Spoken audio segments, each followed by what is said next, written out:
उस पवित्र नाम को हम पुकारेंगे यीशु। जब यीशु उस पवित्र कुंड की ओर से जा रहे थे, वह बरतमियुस नामक एक अंधा वहां पड़ा था। There was a blind man by the name of Bartimaeus। और बरतमियुस उस जगह पे पड़े होकर जब यीशु उस जगह से गुजर रहे थे, वो ऊंची आवाज में पुकारता है, कहता है यीशु यीशु दाऊद संतान मुझ पर दया कर। You know what? Jesus is here this morning। आज प्रभु यीशु मसीह हमारे बीच में है। मैं चाहता हूं एक बार आप अपने पवित्र हाथों को उठाकर अपनी आवाज को खोलकर उस पवित्र नाम को पुकारे। मेरे यीशु, पुकारिए उस नाम को।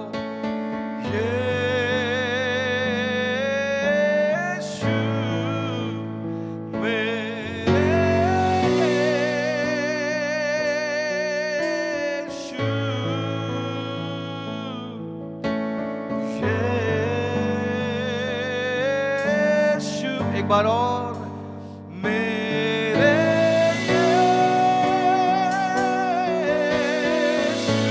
जीसस यीशु, एक बार पुकारिए मेरे, call him। वो आपका यीशु है, पुकारिए उसको। वो आपका परमेश्वर है, कईयों के लिए पिता है। मेरे, वो आपका पिता, आपका परमेश्वर है, आपके आंसुओं को पोंछने वाला, आपके अंदर नई ताकत डालने वाला, आपको एक नई उमंग देने वाला, आपको हताशपन से हटाकर आनंद में ले जाने वाला यीशु है वो। बरतिमियुस की आंखों को यीशु ने खोला। बरतिमियुस ने जब उसको पुकारा यीशु, when he called out Jesus, बरतिमियुस की आवाज को सुनकर यीशु रुका। और यीशु आपके लिए भी रुकेंगे। जो भी आपके परेशानी है, जो भी आपकी दिक्कतें हैं, come on open up your mouth and say Jesus, यीशु यीशु यीशु। ऊंची आवाज में सब मिलकर पुकारिए उस नाम को, से जीसस। सारे लोग, ओ मेरे यीशु,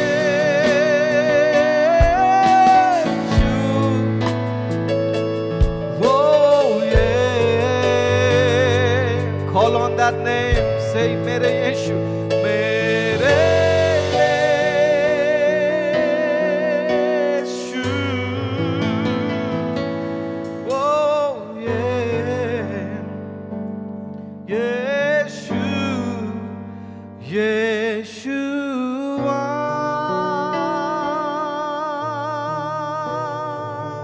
Oh, I love this। तू ही तो है मेरा सृजनहार। Come on, sing that one more time। एक बार फिर से गाएंगे। तू ही है मेरा, तू ही तो है, कहिए मेरा, मेरा सृजनहार, सृजनहार। तेरी पावन दया से, ओ तेरी पावन बसा ये जहां, बसा है जहां। तू ही तो है मेरा सृजनहार, सृजनहार। तेरी पावन दया से, तेरी पावन दया बसा है जहां, बसा है जहां। Oh, I love this। कहिए तू पवित्र है, तू पवित्र है प्रभु, तू है महान। तेरी स्तुति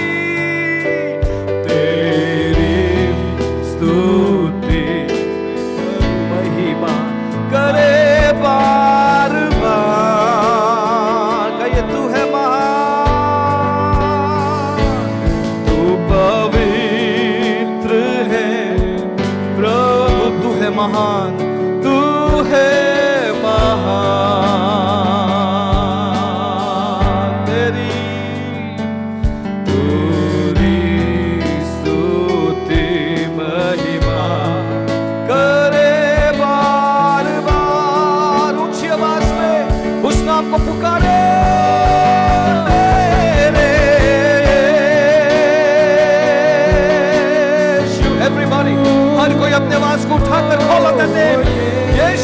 Everybody call Jesus. Yeshua.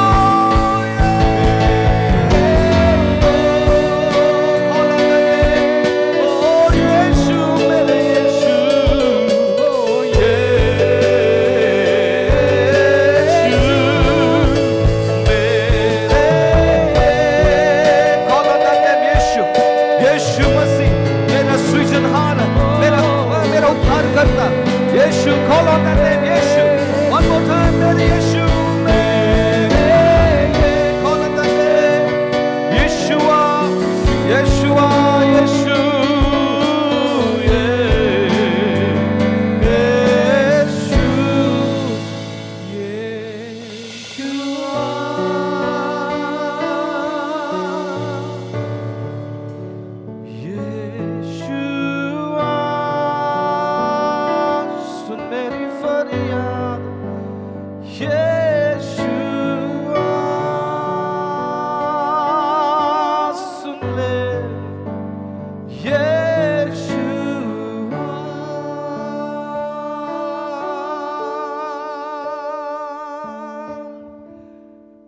तेरे भवन में हम आए प्रभु जी,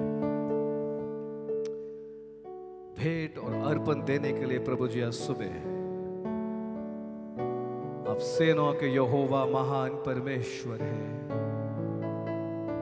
प्रभु जी। आपके लिए हम लोग क्या भेंट और क्या तोहफा दे सकते हैं?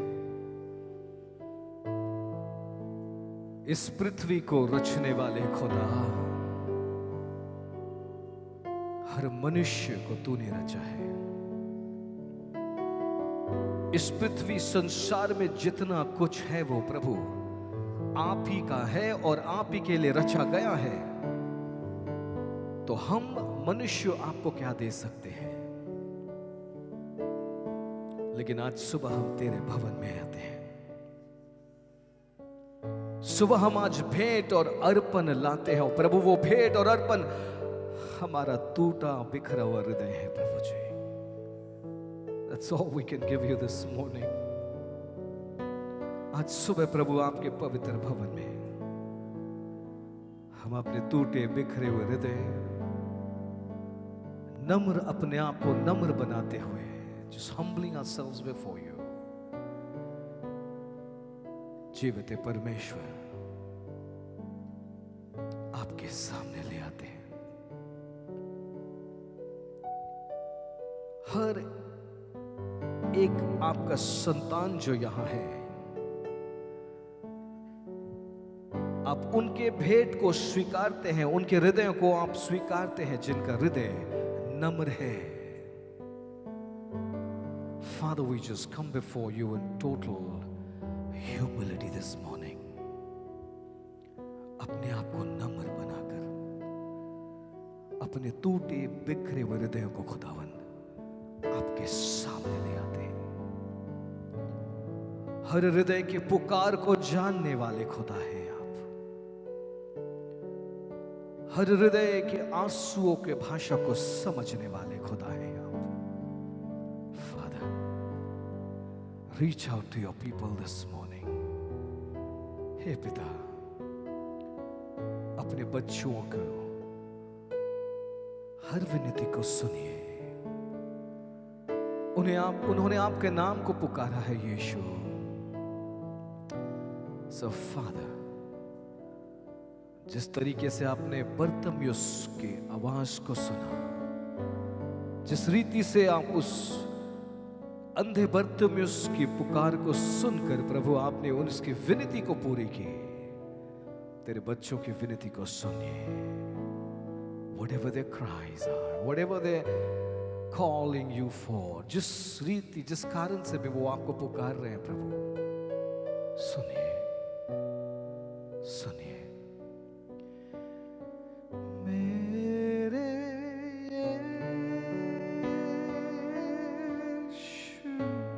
सुनिए पिता, यीशु फादर मेरे, सुनिए उस आवाज को। तेरे बच्चे पुकारते हैं तुझे। यीशु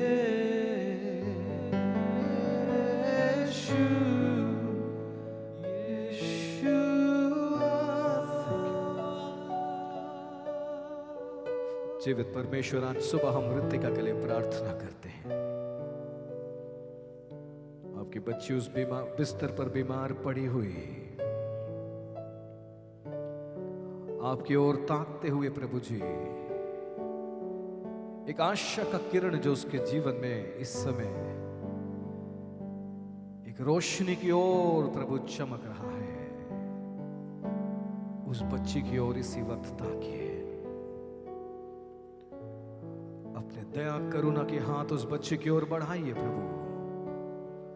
right now in Jesus name, Ritika को अपने पवित्र हाथों से स्पर्श करिए और इसी वक्त उस बीमार के बिस्तर से चंगे प्रभु जी, उसको उस बिस्तर से उठाइए यीशु के नाम से।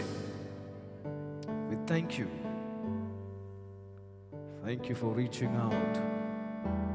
ऋतिका को स्पर्श करने के लिए धन्यवाद। ऋतिका के जीवन में प्रभु यीशु मसीह का अनुग्रह और चंगाई काम करें। ऋतिका, प्रभु यीशु मसीह के नाम से हम तुम्हें चंगा घोषित करते हैं। You are healed in Jesus name.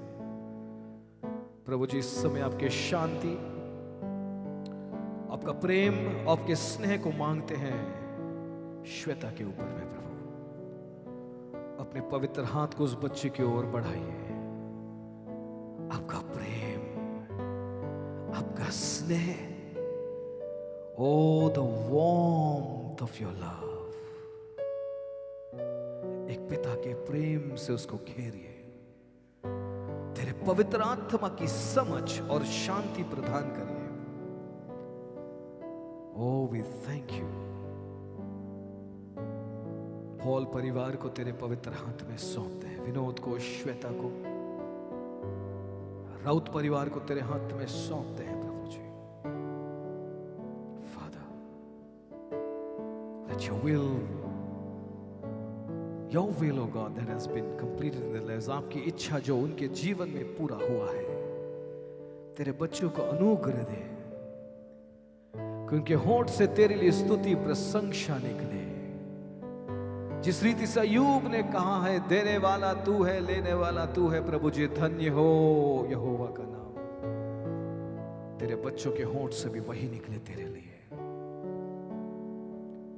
क्योंकि तेरा प्यार उनके लिए बहुत बड़ा है। तेरी इच्छा, तेरी योजना विनोद और श्वेता के जीवनों के लिए बहुत बड़ी है प्रभु। Let your will and your purpose be done in their lives. आपकी योजना और आपकी इच्छा विनोद और श्वेता के जीवन में पूरा हो। You're the God who turns our mourning into dancing. तो वो परमेश्वर है जो हमारे विलाप को आनंद में बदलने वाला खुदा है। Do it in their lives. इसी समय आपके अनुग्रह के हाथ उनकी ओर बढ़ाइए। We want to see a wonderful miracle in their lives. But right now your peace. आगे के समय को आपके हाथ में सौंपते हैं। जीवित परमेश्वर खुदावंद यीशु मसीह के नाम से इस प्रार्थना को मानते हैं। सुनिए और ग्रहण करिए पिता। Everybody says ऊंची आवाज में आमीन, आमीन। प्रभु आप सबको आशीषित करें। आप अपने स्थानों पे बैठ सकते हैं।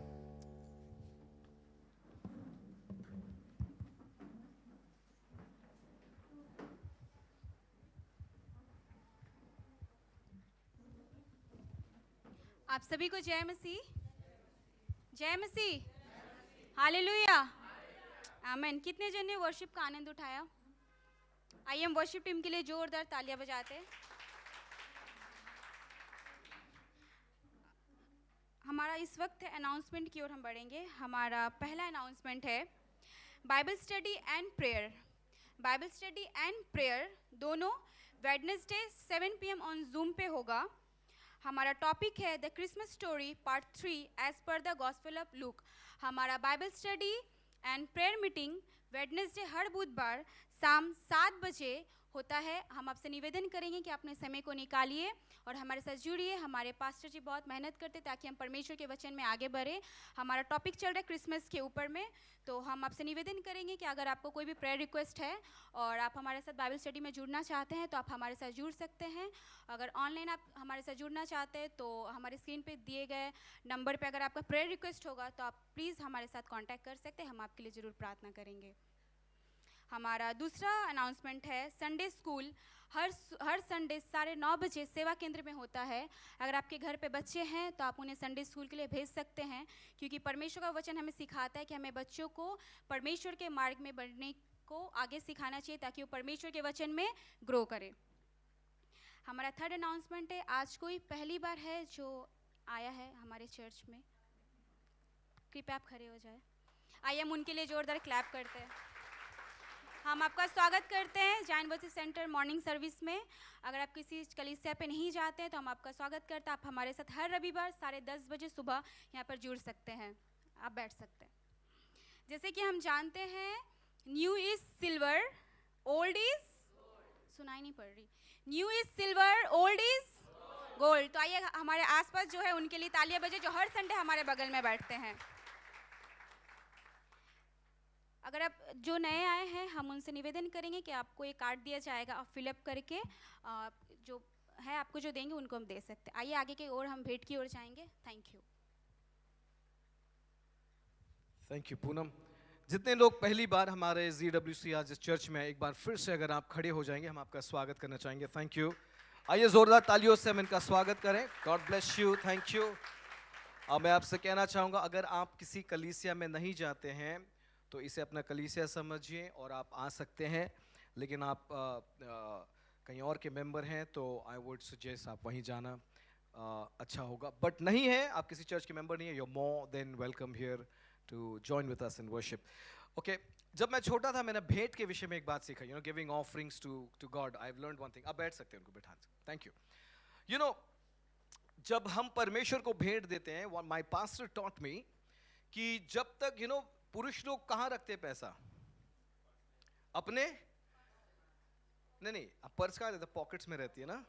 तो जेब में परमेश्वर को सबसे उम्दा ऑफरिंग देने के लिए उनको जेब के अंदर हाथ देना पड़ता है। तो बैठे बैठे जेब में हाथ हम लोग अच्छा से नहीं दे सकते। So one way to dig in deep into your pockets, आपको खड़ा होने पड़ेगा। थोड़ा सा तकलीफ लेंगे, चले परमेश्वर को भेंट दे रहे हैं। वैसे भी हम लोग मसीहों को आदत है सब कुछ बैठ बैठ के लेने की, उद्धार भी बैठ के मिलती है, एक प्रार्थना करके, है ना, सब चीज वैसे मिल जाती है। Keep my track ready please, और सब कुछ आसानी से मिलते। तो पुरुषगण जो है कृपया खड़े हो जाएं ताकि आप अपने पॉकेट के अंदर तक जा सकेंगे और सबसे उम्दा ऑफरिंग निकालेंगे परमेश्वर के लिए। सबसे, come on, tell the person next to you, सबचेয়ে বেস্ট অফরিং আমি দেব আমার ঈশ্বরকে। আমেন। কারণ ঈশ্বরের 10 পুত্র তোকে আপনাকে একটা পুত্র দিয়েছেন, উনি कहां से दिए?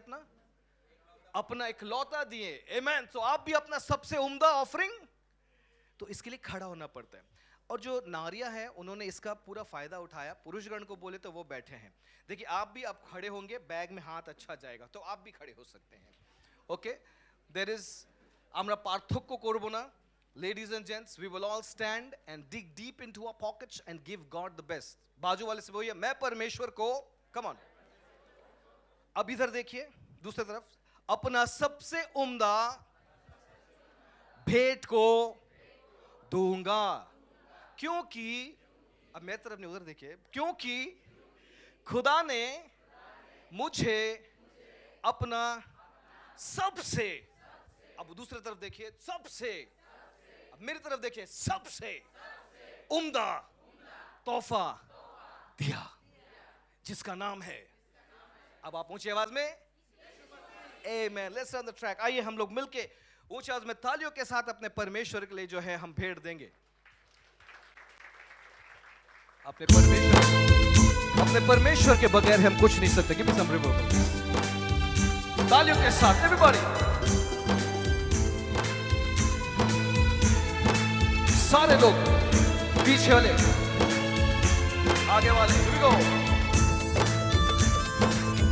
अगर परमेश्वर ने आपके लिए कुछ किया है, तालियों के साथ उसकी स्तुति करें। एवरीबॉडी,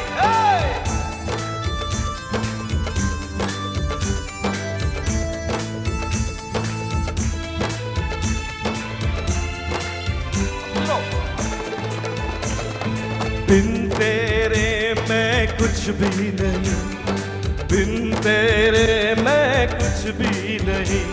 यहोवा ओ मुझे तेरी जरूरत है। तालियों के साथ यहोवा ओ मुझे तेरी जरूरत है।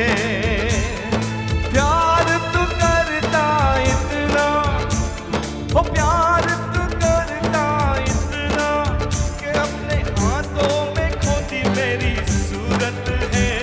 यहोवा मुझे तेरी जरूरत है।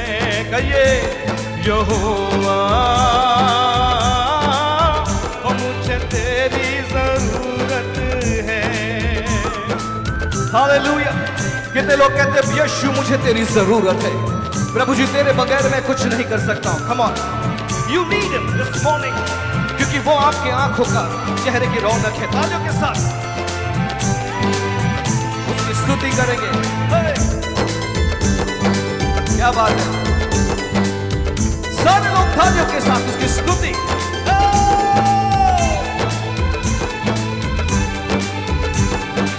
यीशु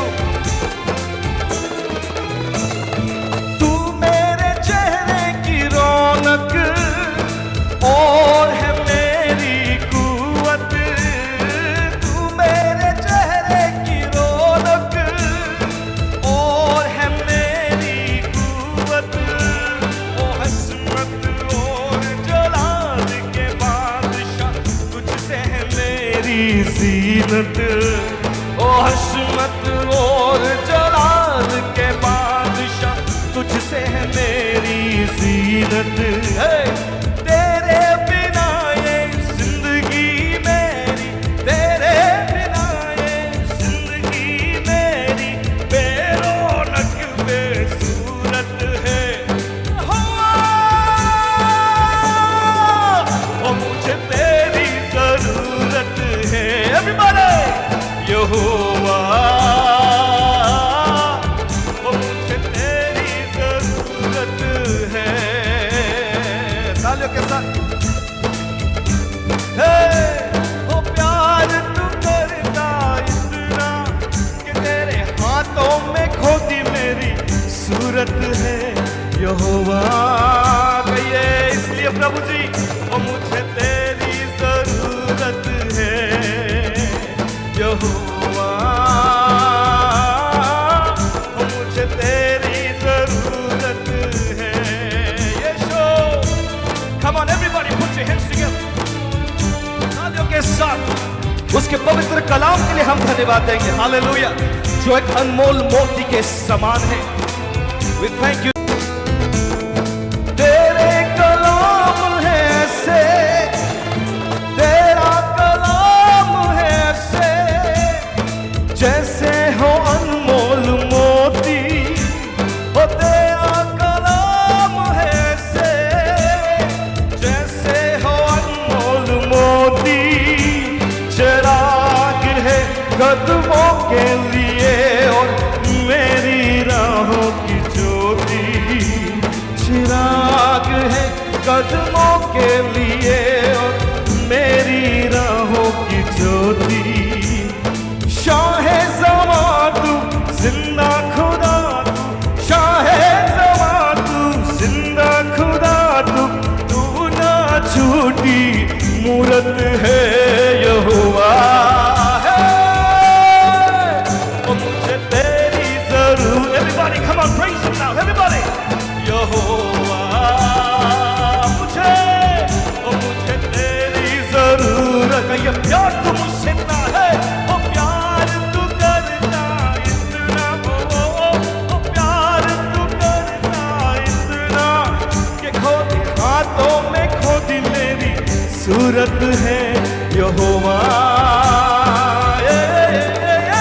मुझे तेरी जरूरत है। यहोवा मुझे तेरी जरूरत है। अपने हाथों को ऊपर उठाते हुए तालियों के साथ हम उसकी स्तुति करेंगे। प्रभु यीशु, ओ आसमां को तूने बनाया है, समंदर की हद ठहराई, Oh, we thank you this morning. What a wonderful God we serve.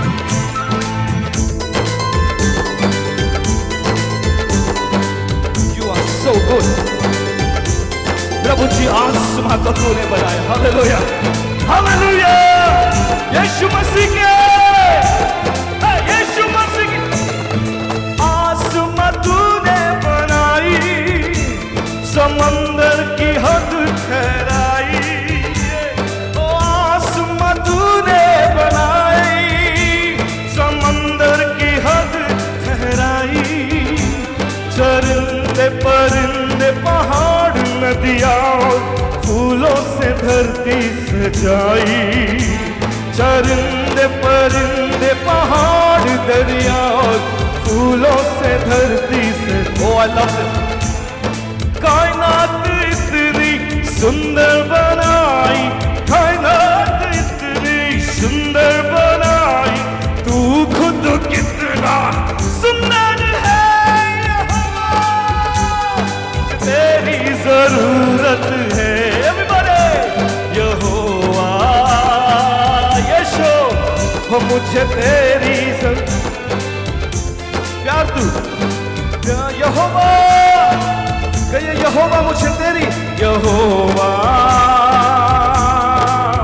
हो मुझे तेरी जरूरत है. यहोवा,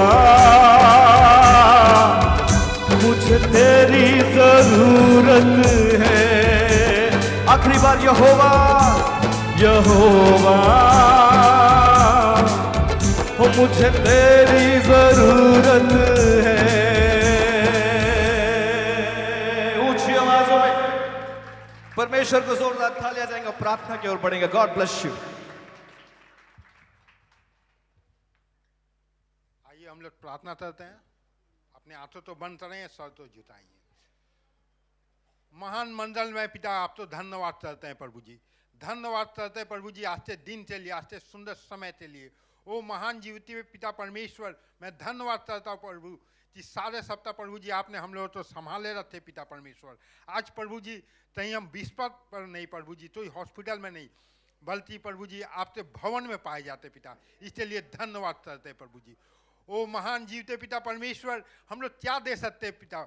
सारी सृष्टि प्रभु जी आपकी है प्रभु जी, और आप तो ही सब कुछ दिया हुआ पिता. उसमें से जो कुछ भी प्रभु जी आपके भंडार के लिए लाए हैं पिता, उन्हें ग्रहण करे पिता परमेश्वर. जिन हाथों के द्वारा दिया गया प्रभु, उन हाथों तो आशीष करे पिता परमेश्वर.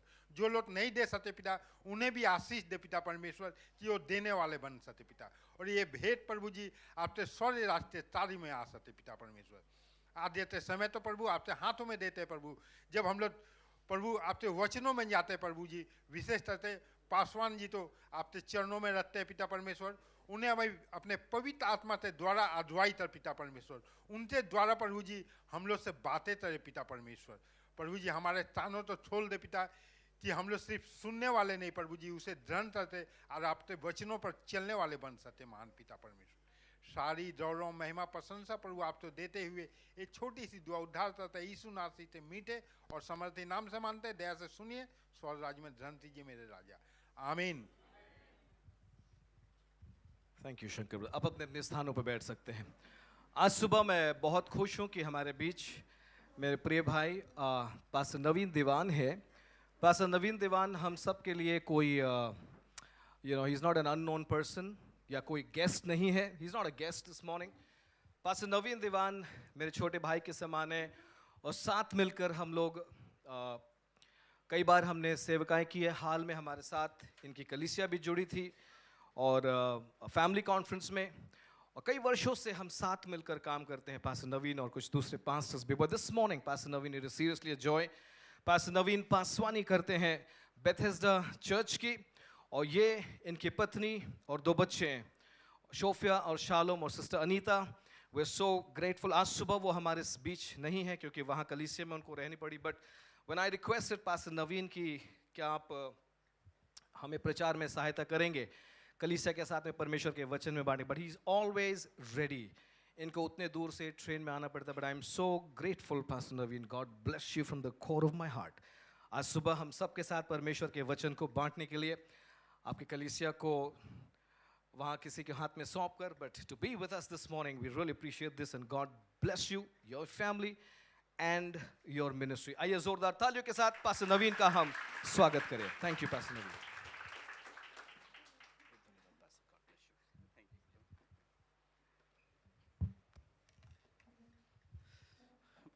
थैंक यू भैया, विशेष करके तो ये सुंदर मौका और अवसर देने के लिए, और आप सभी को हमारे बेतesda परिवार के तरफ से, जायंट परिवार को जय मसीह की. और सच में काफ़ी दिनों के बाद फिर एक साथ हम लोग मिले हैं. हम लोग झारखंड में एक साथ थे, काफ़ी लोग थे, और हम लोग सब मिलकर वहाँ पे प्रभु की आराधना की, हमने प्रभु की स्तुति की और एक साथ बहुत आनंद किया है.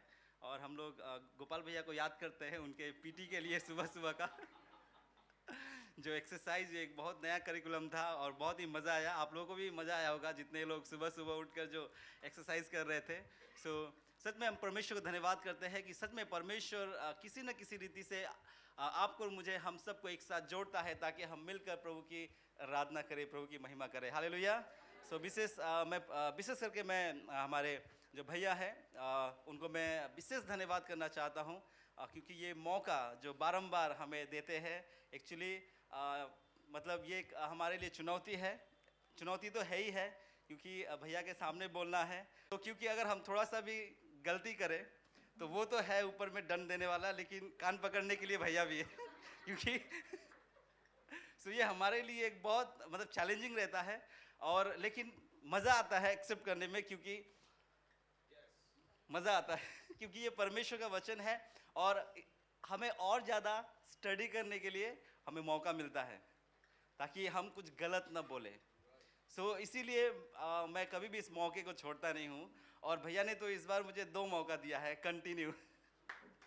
सो मैं बहुत ज़्यादा अपने आप को आशीषित महसूस करता हूँ कि ये मौका मुझे 2 बार मिला है. मतलब इस बार तो मैं आपको परमेश्वर के वचन से कुछ सिखा कर जाऊँगा, फिर आने वाले संडे भी फिर आपको मुझे ही झेलना पड़ेगा. सो मैं विशेष भैया को बहुत बहुत धन्यवाद करना चाहता हूँ, और आप सभी का भी कि आप इतने मतलब उत्साह के साथ मुझे हमें ग्रहण करते हैं और हमें एक्सेप्ट करते हैं. सो इसके लिए भी आपको भी बहुत बहुत धन्यवाद, और परमेश्वर को बहुत बहुत धन्यवाद कि परमेश्वर ने मुझे फिर से दोबारा आपके साथ मिलने में और सहायता किया, और उसके जीवित वचन को लेकर आने में मुझे सहायता किया है. सो इसके लिए मैं अपने जीवित परमेश्वर को धन्यवाद करना चाहता हूँ. सो आइए आज हम अपने परमेश्वर के वचन से सीखेंगे, और टॉपिक तो आपको पहले ही पता चल गया है, वाई ग्रेस इज गिवन, मतलब अनुग्रह हमें क्यों दिया गया है. सो आइए हम लोग परमेश्वर के वचन में हम लोग जाएंगे, और आज हम लोग सीखेंगे कि अनुग्रह आपको और मुझे हमें क्यों दिया गया है. Why grace is given. So आइए मेरे साथ परमेश्वर के वचन को हम लोग निकालेंगे.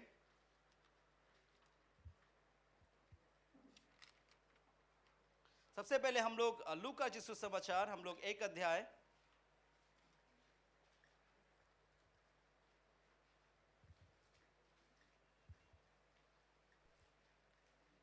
हम लोग पहले 28 का एकदम अंत वाला भाग पढ़ेंगे, फिर 30 वाला अंत का भाग पढ़ेंगे, उसके बाद फिर हम लोग थोड़ा आगे जाएंगे.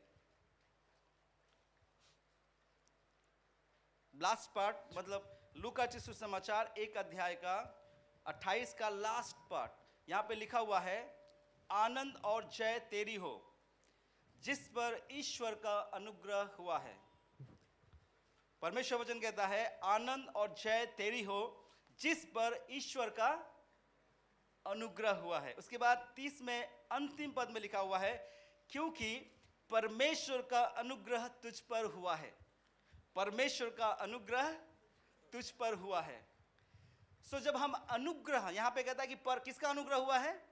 परमेश्वर का अनुग्रह तुझ पर हुआ है. Okay.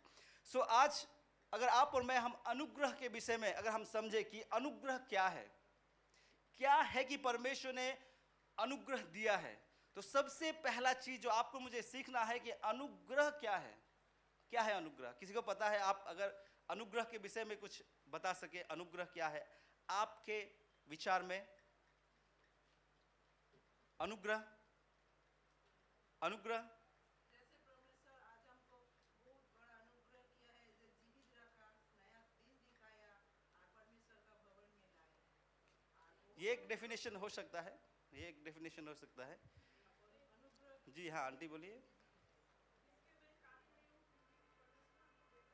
Man praise the Lord, hallelujah.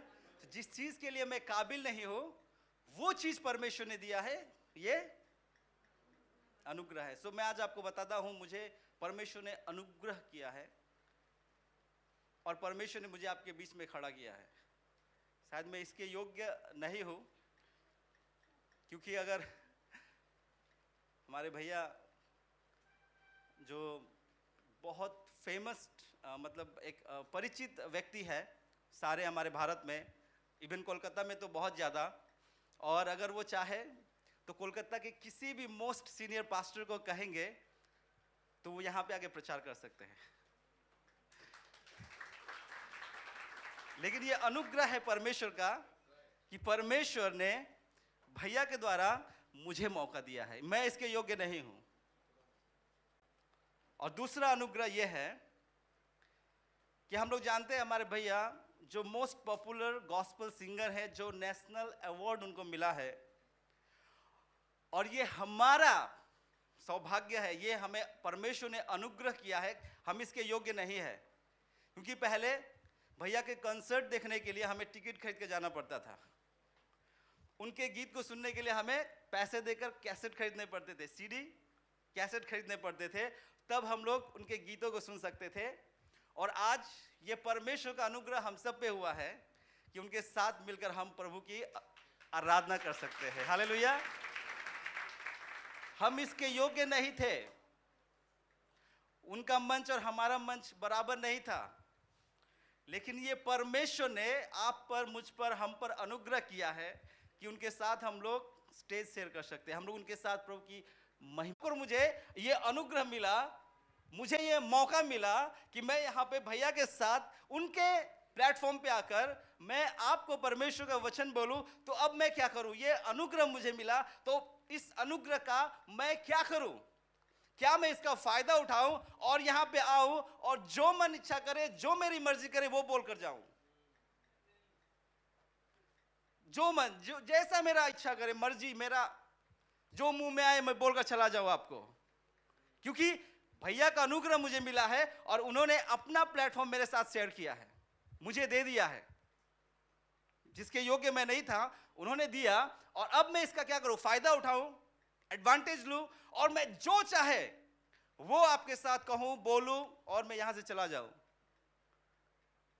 जो आपको अनुग्रह मिला कि आप एक ऐसे व्यक्ति के साथ जिनके गीतों को सुनने के लिए हमें पैसा खर्च करना पड़ता था, उनके साथ जब हम परमेश्वर की आराधना करने के लिए आते हैं तो हम क्या करें, जो अनुग्रह मिला उसका क्या हम फायदा उठाएं और हम जैसे तैसे जो मन में आए वो गीत गाएं।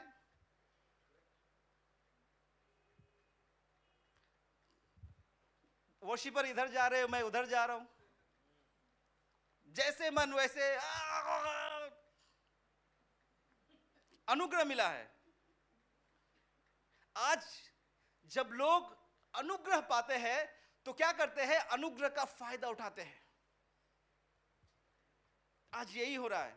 अब मान लीजिए एक ऑफिस में किसी बॉस का एक कोई व्यक्ति जो अनुग्रह पाया, मतलब बहुत फेवरेट है, फेवर पाया, वो व्यक्ति क्या करता है, वो उसका फायदा उठाता है। वो एम्प्लॉय अपना काम नहीं करता, दूसरों से करवाएगा, या फिर घूस खाएगा किसी का काम करवाने के लिए, या फिर वो नहीं आएगा और बोलेगा मेरा अटेंडेंस कर देना। क्यों, वो फेवर पाया हुआ है, अनुग्रह पाया हुआ व्यक्ति है। क्योंकि वो चापलूसी करता है और वो अगर किसी के बारे में शिकायत करे बॉस से तो क्या होगा, उसका नौकरी चला जाएगा, उसको डिप्रोमोट हो जाएगा, कुछ भी हो सकता है। क्योंकि ये व्यक्ति जो है ये अपने बॉस का फेवरेट है और उसका अनुग्रह इस पर है, और इसीलिए ये अपनी मर्जी जो चाहे वो करता है। ऐसे ही होता है संसार में, ऐसा ही होता है समाज में कि जो व्यक्ति थोड़ा सा अनुग्रह पाले किसी बड़े व्यक्ति का, वो उसका फायदा उठाकर अपनी मनमर्जी और अपनी इच्छाओं पर वे लोग चलने लगते हैं। वे बिल्कुल बेखौफ हो जाते हैं और किसी का डर नहीं रहता। क्यों? क्योंकि उनको पता है कि जो मेरे कंपनी का बॉस है, सीईओ है, वही तो मुझे पसंद करता है, मैं उनका फेवरेट हूं, मैं जो चाहे इस ऑफिस में करूं मुझे कोई बोलने वाला नहीं है। कई बार आज आप और मैं हम अनुग्रह का फायदा उठाते हैं, लेकिन आज आप और मैं हम समझेंगे कि परमेश्वर ने अनुग्रह क्यों दिया है। यहां पे कौन है जिसको अनुग्रह मिला, कंप्लीट करेंगे, फिर 30 भी कंप्लीट करेंगे। सो यहां पे लिखा हुआ है, 6वें महीने में परमेश्वर की ओर से जिब्राइल स्वर्गदूत गलील के नासरत नगर में एक कुंवारी, देखिए कुंवारी पे थोड़ा अंडरलाइन मारेगा, ठीक है, एक कुंवारी के पास भेजा गया जिसकी मंगनी यूसुफ नामक दाऊद के घराने के एक पुरुष से हुई थी। अच्छा, यहां पे दूसरा अंडरलाइन कीजिएगा, जिसकी मंगनी, जिसकी मंगनी यूसुफ के साथ हो गया था। ओके, उसके बाद उस कुंवारी का नाम मरियम था। क्या नाम था? हाँ, आप लोग सब इस विषय को जानते हैं। उस कुंवारी का नाम मरियम था।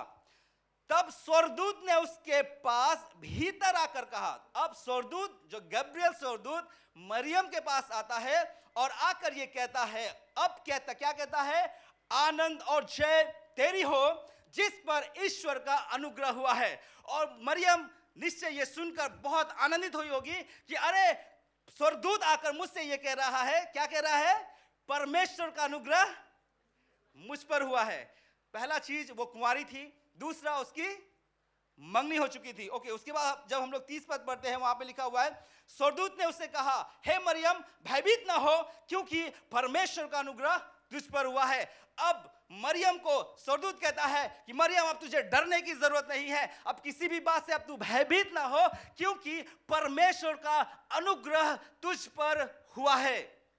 इंग्लिश में है फेवर, इंग्लिश में क्या लिखा हुआ है, हाँ फेवर, और हिंदी में लिखा हुआ है अनुग्रह। लेकिन हम लोग जानते हैं कि अनुग्रह का इंग्लिश ग्रेस होता है, लेकिन अगर आप ग्रीक में थोड़ा सा आप पढ़ेंगे तो जो शब्द यहाँ पे फेवर के लिए जो शब्द आया है वो है क्रिस्टो। सो क्रिस्टो जो है वो कैरिस का वर्ब है, और कैरिस जो है वो नाउन है। सो कैरिस जो है, कैरिस के लिए एक्चुअली ग्रेस के लिए कैरिस यूज किया गया है, और वही कैरिस को क्रिस्टो कहा गया यहाँ पे। अगर दोनों का लिटरल मीनिंग निकालेंगे तो वो ग्रेस ही होता है, मतलब अनुग्रह ही होता है। ये जो शब्द है क्रिस और एक जो 30 पद में जो अनुग्रह जो यहाँ पे जो यूज किया गया वो एक नाउन के रूप में यूज किया गया है, और ये भी कैरिसी यूज किया गया है, जो आपका 2 कोरिन्थियन 12:9 में जब पौलुस कहता है कि परमेश्वर का अनुग्रह माय ग्रेस, वहां पे यूज किया गया है माय ग्रेस। तो ये दोनों शब्द एक ही यूज किया गया है ग्रीक शब्द में, यूनानी भाषा में। तो इसीलिए हम यहां पे इसे ग्रेस के रूप में ही लेकर चलेंगे, क्योंकि लेकिन इंग्लिश में क्या लिखा हुआ है, फेवर।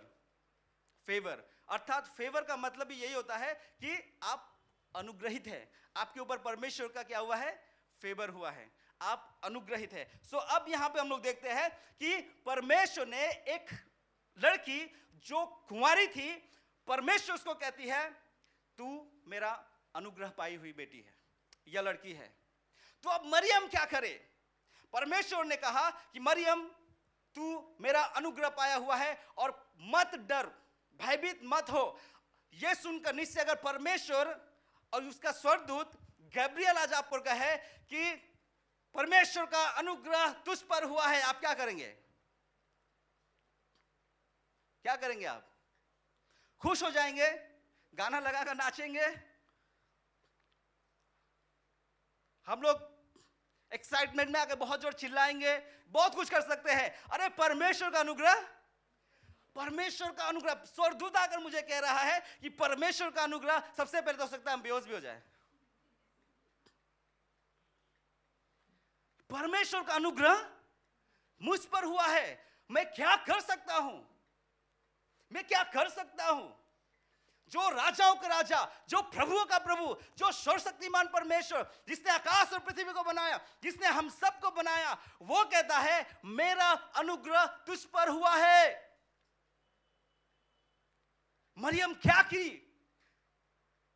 क्योंकि परमेश्वर ने मरियम से कहा कि मेरा अनुग्रह तुझ पर हुआ है। तो जब अनुग्रह हमें मिलता है तो हम क्या करें? मरियम ने क्या किया? आज क्यों आपको और मुझे अनुग्रह दिया गया है। सो आइए हम लोग अब धीरे धीरे करके पढ़ेंगे 31 पद, कोई जोर से पढ़े 31 पद।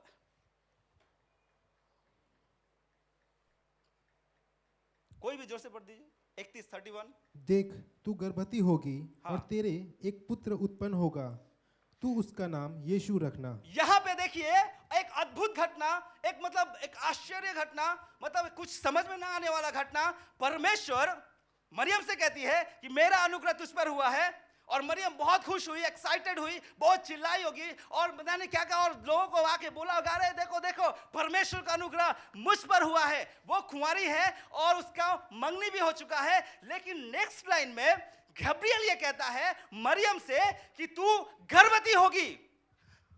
गर्भवती, अरे परमेश्वर आपने तो कहा आपका अनुग्रह मेरे ऊपर में हुआ है, तो फिर ये गर्भवती होने का क्या बात है? क्योंकि मैं सबसे पहले कुंवारी हूं। हमने पिछले पदों में पढ़ा था, अंडरलाइन किया था, क्या हूं? कुंवारी हूं, मैं कुंवारी हूं। दूसरा, मेरा मंगनी हो चुका है। और यहां पे जो मंगनी शब्द है इंग्लिश में बेथ्रोड है, और इजराइल में बेथ्रोड का मतलब होता है एक एग्रीमेंट, कि दोनों का मंगनी होने के बाद वो कुछ समय के लिए एक दूसरे से अलग रहते हैं और अपनी विश्वास योग्यता की परीक्षा देते हैं। लड़की लड़के से बात नहीं करेगी। आज का जमाना बहुत अलग है, जब मंगनी हो जाते हैं मंगनी से पहले ही नंबर एक्सचेंज हो जाते हैं। पहले तो सिर्फ कॉलिंग होता था, अभी वीडियो कॉलिंग भी होता है और बहुत कुछ होता है। शादी से पहले हाँ बहुत कुछ होता है। लेकिन यहां पर जो बेथ्रोड यूज किया गया है, ये इजराइल में एक प्रथा थी कि जब दो लोगों का बेथ्रोड हो जाएगा, मतलब एक एग्रीमेंट हो जाएगा, अब दोनों लोग कुछ समय के लिए एक दूसरे से बात नहीं करेंगे, एक दूसरे से अलग रहेंगे और एक दूसरे के साथ अपनी विश्वास योग्यता का परीक्षा देंगे कि मैं तुम्हारे लिए कितना विश्वास योग्य हूं। और इस समय में, इस अंतराल में मरियम को स्वर्गदूत कहता है तू गर्भवती होगी। और हम जानते हैं कि इजराइल में अगर ऐसा परिस्थिति में कोई इस प्रकार का घटना हो जाए, मतलब वो विश्वास योग्य नहीं है, वो बच्चलन है, वो किसी और के साथ व्यभिचार की है। गर्भवती कैसे होता है? लोग, औरतें किसी के साथ संबंध बनाकर ही होते हैं। कौन विश्वास करेगा? कौन विश्वास करेगा हवा में कि आप ऐसे ही गर्भवती हो गई? सोचिए, मरियम को परमेश्वर कहता है मेरा अनुग्रह तुझ पर हुआ है, लेकिन नेक्स्ट लाइन में कहता है तू गर्भवती होगी।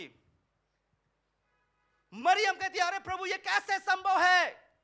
अरे अभी तो आपने कहा आपका अनुग्रह मुझ पर हुआ है, यह तो मेरा समय नाचने कूदने और एक्साइटमेंट होने का दिन है, अपनी मन मर्जी करने का दिन है, लेकिन आप कहते हैं मैं गर्भवती होंगी। अरे समाज क्या कहेगा, लोग क्या कहेगा, जिसके साथ मेरा मंगनी हुआ है वो मुझे किस नजर से देखेगा, समाज किस नजर से मुझे देखेगा? अरे मैं तो अभी उस परीक्षा में हूं, उस समय में हूं जब मैं अपनी विश्वास योग्यता की परीक्षा दे रहा हूं अपने होने वाले पति के लिए।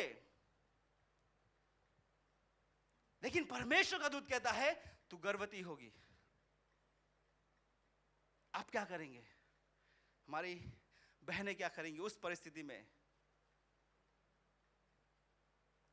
और हम जानते हैं इजराइल का जो समाज था वो बहुत व्यवस्था के अधीन में बहुत ज्यादा स्ट्रिक्ट थे वे लोग। अगर ऐसी, और हम लोग जानते हैं कि व्यवस्था में जो व्यभिचार करते हुए पकड़ी जाए उसका सजा क्या है? बीच बाजार में लाकर उसको जब तक वो ना मरे तब तक क्या करो? पत्थर से मारो। समझ रहे आप? लेकिन परमेश्वर कहता है मरियम से, क्या कहता है? मेरा अनुग्रह तुझ पर हुआ है। यह कैसा अनुग्रह है कि मुझे लोग पत्थरों से मारे और मुझे बेइज्जत करे और मुझे बच्चलन कहे, बेविचारिणी कहे? परमेश्वर ये तेरा कैसा अनुग्रह है? अभी तो तूने कहा कि मेरा अनुग्रह तुझ पर हुआ है, लेकिन फिर परमेश्वर कहता है तू गर्भवती होगी, तू गर्भवती होगी। आइए हम लोग और थोड़ा नीचे जाएंगे और हम लोग पढ़ेंगे। ओके ठीक है, गर्भवती हुई। मैं थोड़ा सा और आपको बता दूं, गर्भवती हुई, मरियम ने एक्सेप्ट किया, चलो ठीक है प्रभु तेरा अनुग्रह है, एक्सेप्ट किया। उसके बाद परमेश्वर ने यूसुफ जो छोड़ने वाला था, हम वचन में पढ़ते हैं यूसुफ, क्योंकि वो एक धार्मिक व्यक्ति था, किसी को पता ना चले, ताकि वो लोग समझे कि ये व्यभिचारिणी है और इसको ले जाकर मारा जाए, इसीलिए यूसुफ ने सोचा कि मैं मरियम को चुपके से, कोई ना जाने, मैं इस प्रकार से उसे त्याग दूंगा, छोड़ दूंगा, किसी को नहीं बताऊंगा। यह सोचकर वो अपने मन में विचार कर रहा था, लेकिन परमेश्वर ने यूसुफ से बातें की और कहा मत डर, उसको अपनाने से मत डर। जब यूसुफ को यह कंफर्मेशन हुआ, तब यूसुफ ने क्या किया, मरियम को अपनाया। ये बदनामी होने से पहले, लोगों को पता चलने से पहले यूसुफ ने मरियम से विवाह किया, शादी की, अपने पास लाया और फिर वे एक साथ रहे जब तक डिलीवरी नहीं हुआ। लेकिन अब हम लोग पढ़ेंगे 2 अध्याय का 6 और 7। उनके वहाँ रहते हुए उसके जनने के दिन पूरे हुए और वह अपना पहलौठा पुत्र जनी और उसे कपड़े में लपेटकर चरनी में रखा, क्योंकि उनके लिए सराय में जगह न थी। अब यहां पे देखिए और एक घटना हम लोग देखते हैं कि परमेश्वर ने तो मरियम से कहा था कि मेरा अनुग्रह तुझ पर हुआ है। चलो, परमेश्वर ने कहा तू कुंवारी है लेकिन तू गर्भवती होगी, इस बात को जैसे तैसे निपटा गया। लेकिन अब जब वो गर्भवती थी, हम जानते हैं कि यूसुफ दाऊद के नगर में गया नाम लिखवाने के लिए, क्योंकि वहां पे सेंसस चल रहा था। अब वहीं पे जन्म लेने का समय आया। अब जो परमेश्वर का पुत्र था उसका जन्म लेने का समय आया। लेकिन अब को यहां पे एक घटना बताता हूं, एक बहुत ही पैथेटिक घटना, क्योंकि मरियम के गर्भ में कौन था? कौन था? यीशु कौन है? परमेश्वर का बेटा है, वो राजाओं के राजा और प्रभु का बेटा है। लेकिन यहां पे हम लोग देखते हैं परमेश्वर के वचन में जब पढ़ते हैं तो लिखा है मरियम के लिए सराय में, इवन सराय में भी जगह नहीं था।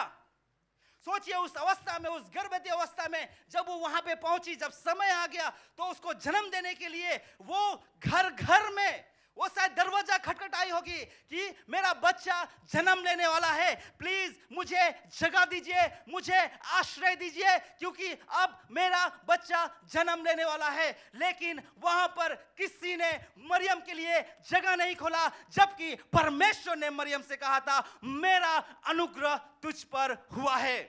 फिर वो अपने उस अवस्था में एक सराय में गई। सराय का मतलब क्या होता है? जहां पे मुसाफिर लोग आकर ठहरते हैं। बहुत सारे ऐसे जगह बनाए जाते हैं, सराय बनाए जाते हैं, आश्रम बनाए जाते हैं, जहां पे कई लोग जो बाहर से आते हैं उनको अगर कोई जगह नहीं मिला तो वो जाके सराय में, आश्रम में वे लोग ठहरते हैं। लेकिन परमेश्वर के वचन में लिखा हुआ है मरियम के लिए ऐसे जगह में भी, ऐसे सराय में भी जगह नहीं था। और अंत में मरियम को, उस राजाओं के राजा और प्रभु के बेटे को एक गौशाले में जन्म देना पड़ा। और साथ ही साथ यीशु को रखने के लिए भी जगह नहीं था और यीशु को चरनी में रखा गया, चरनी में। लेकिन परमेश्वर ने मरियम से कहा था कि मेरा अनुग्रह तुझ पर हुआ है। परमेश्वर, ये तेरा कैसा अनुग्रह है कि तेरा पुत्र जो राजाओं के राजा और प्रभु का बेटा है, उसके लिए संसार में जगह नहीं था, सराय में भी जगह नहीं था, गौशाले में उसको जन्म देना पड़ा। उस गंदगी में, गौशाला कैसा होता है आपने देखे होंगे, गोबर और मूत्र और गंदगी और मैला, ऐसे जगह में मरियम ने अपना पहलौठे को जन्म दिया है। जबकि परमेश्वर ने मरियम से कहा था मेरा अनुग्रह तुझ पर हुआ है। परमेश्वर ये कैसा अनुग्रह है, आज आप और मैं हम पूछ सकते हैं।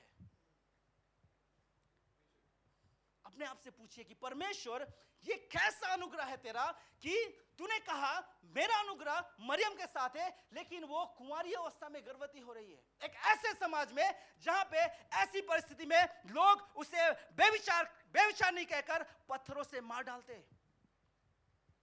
ये तो तेरा बेटा था, ये तो तेरा पुत्र था, तेरा एक लौता बेटा था, लेकिन तूने उसके लिए भी जगह नहीं रखा। मरियम को जन्म देने के लिए, क्योंकि वो राजाओं के राजा का बेटा है, उसको तो कई महलों में, आलीशान महल में जन्म लेना चाहिए, लेकिन उसके लिए सराय में भी जगह नहीं था। आज आप और मैं हम पूछ सकते हैं कि परमेश्वर ये तेरा कैसा अनुग्रह है।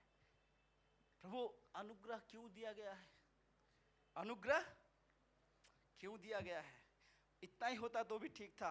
आइए हम लोग मत्ती रचित सुसमाचार में जाएंगे, 2:13। मत्ती 2:13। उनके चले जाने के बाद प्रभु के एक दूत ने स्वप्न में यीशु को दिखाई देकर कहा, उठ, उस बालक को और उसकी माता को लेकर मिस्र देश को भाग जा, और जब तक मैं तुझसे ना कहूँ तब तक वहीं रहना, क्योंकि हेरोदस इस बालक को ढूंढने पर है कि उसे मरवा डाले।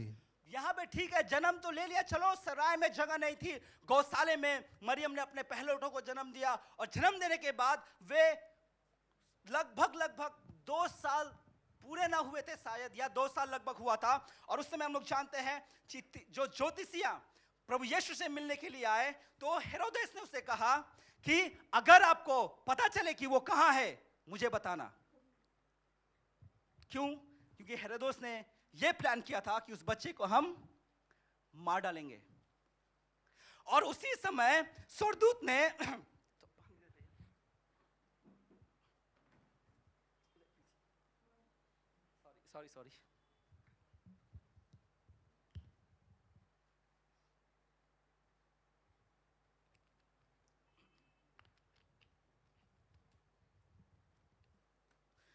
सॉरी उसी समय क्योंकि हेरोदेस ने प्लान किया था कि उनको प्रभु यीशु को मारेगा, सो इसीलिए जो यूसुफ था, स्वर्गदूत ने यूसुफ से कहा, उठ, यहां से निकल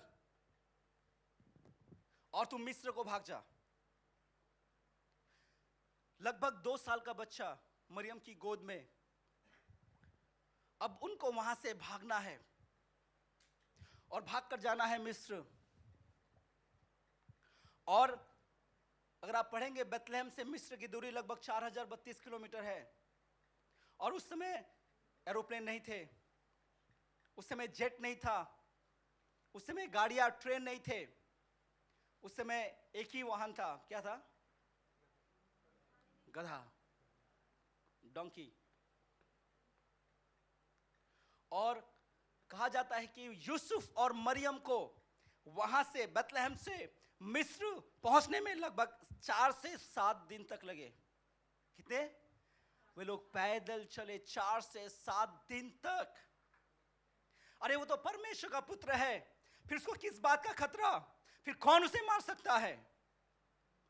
लेकिन उसके प्राण को बचाने के लिए यूसुफ को और मरियम को, जबकि परमेश्वर ने मरियम से कहा था कि मेरा अनुग्रह तुझ पर हुआ है, और मरियम को वहां से भागना पड़ा अपने उस 2 साल के बच्चे को लेकर, ताकि वो अपना उस बच्चे का प्राण बचाए। और उसको 4 से 7 दिन तक चलना पड़ा, 4032 माइल। सोचिए रास्तों में वे लोग कैसे सफर किया होगा एक छोटे से बच्चे को लेकर। आप समझ सकते हैं कि आज के दौर में अगर एक बच्चे को लेकर एक जगह से दूसरी जगह जाना है तो मम्मी को कितनी तैयारियां करनी पड़ती है।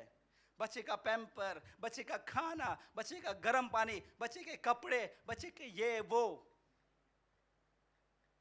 उसे ठंडा लगेगा, उसे गर्म लगेगा, उसकी जरूरत होगी, सेरेलैक्स लगेगा, बहुत सारी चीजें हमें तैयार करनी पड़ती थी। लेकिन यूसुफ को तैयारी करने का टाइम नहीं मिला, मरियम को तैयारी करने का टाइम नहीं मिला। परमेश्वर ने, स्वर्गदूत ने कहा, उठ उठ उठ चल। और मरियम को उसी समय अपने बच्चे को लेकर जाना पड़ा। मिस्र भागना पड़ा, जबकि परमेश्वर ने मरियम से कहा था मेरा अनुग्रह तुझ पर हुआ है। प्रभु ये कैसा अनुग्रह है कि मुझे 4 से 7 दिन पैदल चलना पड़ेगा, पता नहीं मैं रास्ते में खा पाऊंगा नहीं पाऊंगा, मुझे पानी मिलेगा नहीं मिलेगा, मुझे रहने का जगह मिलेगा नहीं मिलेगा, आपके बेटे को लेकर मैं कैसे उतना दूर चल पाऊंगी, कैसे जा पाऊंगी, ये गधा कितना दूर तक हमें लेकर जा पाएगा।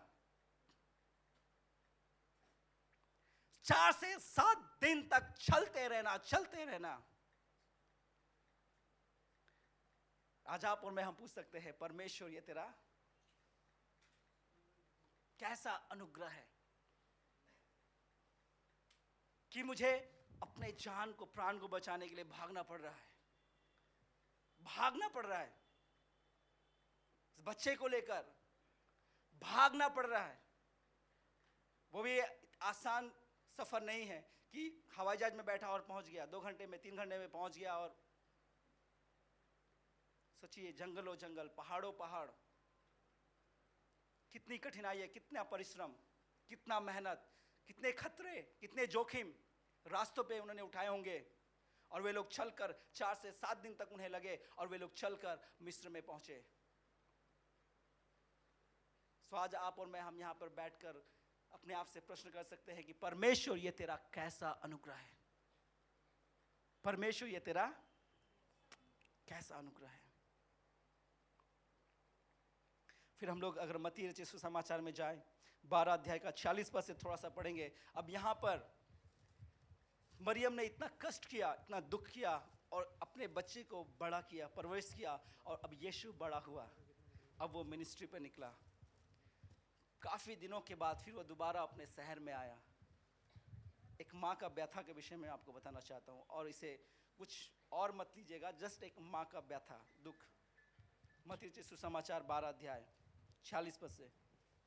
जब वह भीड़ से बातें कर ही रहा था, देखिए, जब यीशु भीड़ से बातें कर रहा था, तब उसकी माता और भाई बाहर खड़े थे और उसने बातें करना चाहते थे। किसी ने उससे कहा, देख तेरी माता और तेरे भाई बाहर खड़े हैं और तुझसे बातें करना चाहते हैं। यह सुनकर उसने कहने वालों को उत्तर दिया, कौन है मेरी माता और कौन है मेरे भाई?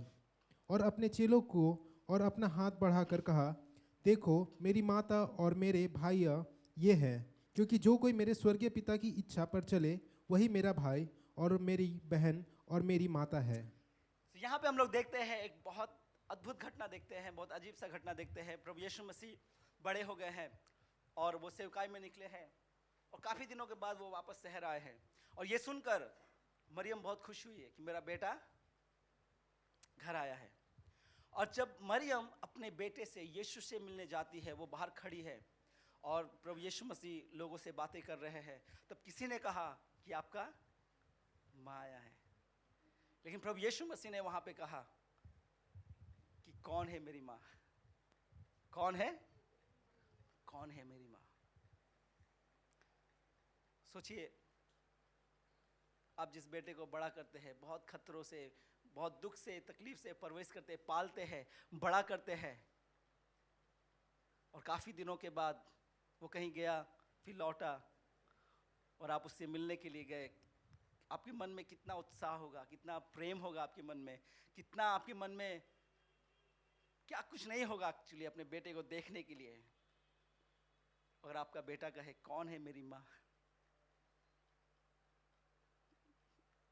आप उस बात को फील कर सकते हैं। एक माँ के हृदय में आप माँ है। थोड़ा सा इमेजिन करके सोचिए कि अगर आपका बेटा कहे कौन है मेरी माँ, आपको पहचानने से इनकार करे। सोचिए, जिस बेटे को जब किसी ने जगह नहीं दिया, फिर भी उस बेटे को गौशाले में जन्म दिया, तकलीफ से उसे बचाने के लिए वो 4 से 7 दिन चली और वो बैतलहम से मिस्र भागी, फिर वहाँ से लौटी, उसे अच्छा परवरिश दिया, बड़ा किया, और आज यीशु ने मरियम से कहा कौन है मेरी माँ। ये एक परमेश्वर का योजना था, एक परमेश्वर का प्लान था। प्रभु यीशु को कहना पड़ा, वो लोगों को समझाना चाहते थे। प्लीज़ उस विषय में इधर पे आप मत जाइएगा, मैं जस्ट आपको एक माँ का व्यथा के विषय में बताना चाहता हूँ, क्योंकि परमेश्वर ने कहा था मेरा अनुग्रह तुझ पर हुआ है, मेरा अनुग्रह तुझ पर हुआ है। सोचिए उस माँ के मन में क्या बीता होगा, बाहर में खड़ी होकर कितना इंसल्ट फील की होगी, हो सकता है की होगी। आपको कहेगा आपको भी इंसल्ट फील होगा, पता नहीं, लेकिन फिर भी उसके मन में कुछ तो दुख तो पहुंचा होगा। कितने दिनों के बाद बेटा मेरे घर आया, मेरे शहर आया, लेकिन उसने मुझे पहचाना नहीं, जिसको मैंने इतना दुख और कष्ट करके मैंने बड़ा किया, पाला, जन्म दिया। परमेश्वर तूने तो कहा था मेरा अनुग्रह तुझ पर हुआ है। तो आज बेटा क्यों माँ को पहचानने से मना कर रहा है? प्रभु ये तेरा कैसा अनुग्रह है? आज आप परमेश्वर से अपने आप से पूछ सकते हैं कि परमेश्वर ये तेरा कैसा अनुग्रह है कि आज एक बेटे ने माँ को नहीं पहचाना, जिस माँ ने बहुत तकलीफ करके उसे जन्म दिया है और उसे बचाने के लिए वो मीलों मील चला है और उसे अच्छा परवरिश किया, उसे बड़ा किया है, उसे बचाने के लिए कई साल तक उसने अपने सीने से लगाए रखा है। आज उस माँ को पहचाना नहीं गया है। सोचिए उस माँ के दिल में क्या चल रहा होगा उस समय। वो सारा जो एक्साइटमेंट था वो पूरा ढा दिया गया है। लेकिन परमेश्वर का वचन में लिखा है कि मरियम भयभीत ना हो, मेरा अनुग्रह तुझ पर हुआ है। सो आज आप और मैं हम बैठकर यहाँ पे सोच भी सकते हैं और अपने आप से पूछ भी सकते हैं कि परमेश्वर ये तेरा कैसा अनुग्रह है, ये तेरा कैसा अनुग्रह है। ये सारी घटना होने के बाद फिर हम लोग प्रभु यीशु मसीह अपनी सेवकाई में, अपने मिनिस्ट्री में वो लगे रहे। और एक दिन ऐसा आया, एक समय ऐसा आया कि प्रभु यीशु मसीह को पकड़ा गया। उसके चेले ने प्रभु यीशु मसीह को धोखा दिया और प्रभु यीशु मसीह पकड़वाया गया। उसके बाद पिलातुस, फिर हेरोदेस, फिर पिलातुस, उसके बाद उसे प्रभु यीशु मसीह को क्रूस पर चढ़ा दो का सजा मिला। आइए हम लोग पढ़ेंगे यूहन्ना की सुसमाचार 19:25।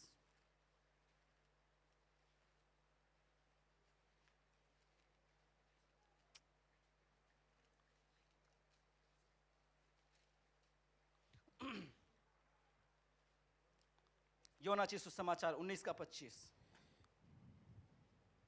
अतः सैनिकों ने ऐसा ही किया। यीशु के क्रूस के पास उसकी माता और उसकी माता की बहन क्लोपास की पत्नी मरियम और मरियम मगदलिनी खड़ी थी। यहाँ पे हम लोग देखते हैं कि प्रभु यीशु को क्रूस पर चढ़ा दिया गया है और उसकी माता प्रभु यीशु की क्रूस के नीचे खड़ी है। सोचिए एक माता के जीवन में ये कैसा और ये कैसा वो दृश्य था, वो समय था कि वो अपने बेटे को उस क्रूस पर मरते हुए देख रही है और असहाय है, वो बेबस है। वो सोचिए जब प्रभु यीशु मसीह को पिलातुस के पास ले गया, फिर वहां से हेरोदेस, फिर पिलातुस, और प्रभु यीशु मसीह को 39 कोड़े मारे गए वहां पे। और उसको रास्ते भर जब वो गोलगता पहाड़ में प्रभु यीशु मसीह को क्रूस पर चढ़ाने के लिए लेकर जाया जा रहा था, रास्ते भर उसकी बेइज्जती किया जा रहा था, उसे मारा जा रहा था, उसके मुंह पर थूका जा रहा था और उसे घोड़े से मारे जा रहे थे, लोग उसकी निंदा कर रहे थे। सोचिए एक माँ और उस अपने बेटे के पास वो खड़ी है और देख रही है कि सारे लोग उस बेटे को, जिसको उसने बहुत बहुत प्यार से और बहुत तकलीफ से बड़ा किया है, वे सारे लोग आज उस माँ के सामने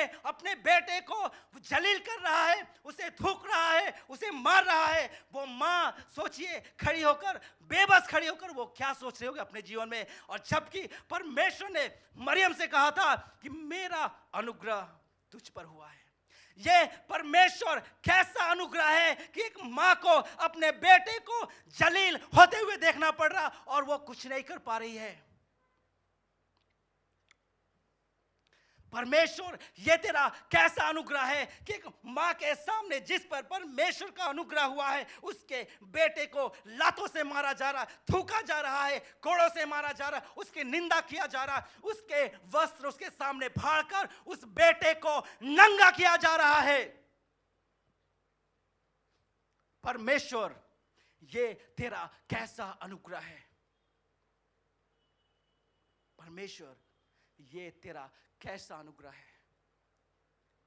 बस इतना ही होता तो ठीक था, लेकिन उसके सामने उस प्रभु यीशु को, उसके बेटे को क्रूस पर उसके हाथों में कीले ठोककर, उसके पैरों में कीले ठोककर, सर पर वो कांटों का मुकुट रखकर उसके सामने उस क्रूस पर झुला दिया, और वो जब तक न मरा उसको वहीं पर लटकाए रहा। और वो माँ जिस पर परमेश्वर का अनुग्रह हुआ है, वो बेबस और लाचार खड़ी होकर वो अपने बेटे को पल पल पल मरते हुए देख रही है। परमेश्वर ये तेरा कैसा अनुग्रह है। परमेश्वर ये तेरा कैसा अनुग्रह है कि एक माँ अपने बेटे को इस परिस्थिति में देख रही है। अगर आज आपके बच्चे के ऊपर कोई भी व्यक्ति अगर एक थप्पड़ या उसे कुछ कहे, तो आप तुरंत उसे 2 थप्पड़ और 2 बातें सुनाने के लिए तैयार रहते हैं। लेकिन ये माँ जिस पर परमेश्वर का अनुग्रह हुआ है, वो कुछ नहीं कर पा रही। इवन अपने बेटे के चेहरे को शायद वो लहू को पूछ भी नहीं पा रही होगी। बेबस और लाचार खड़ी होकर सिर्फ देख पा रही है, और देख रही है कि किस प्रकार से दुनिया उसे मार रहा, उसे पीठों से जलील कर रहा है।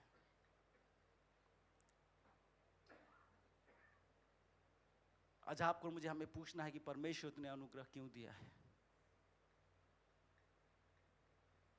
परमेश्वर तूने मरियम को अनुग्रह क्यों दिया है। परमेश्वर तेरा अनुग्रह मरियम ने पाया, ये कैसा अनुग्रह है परमेश्वर, ये कैसा अनुग्रह है। तूने तो कहा मरियम मेरा अनुग्रह तुझ पर हुआ है, तूने फिर कहा, कंफर्म किया दोबारा बोलकर कि भयभीत मत हो, मेरा अनुग्रह तुझ पर है। तो फिर वो ऐसे समाज में, वो कुंवारी अवस्था में गर्भवती क्यों होना पड़ा।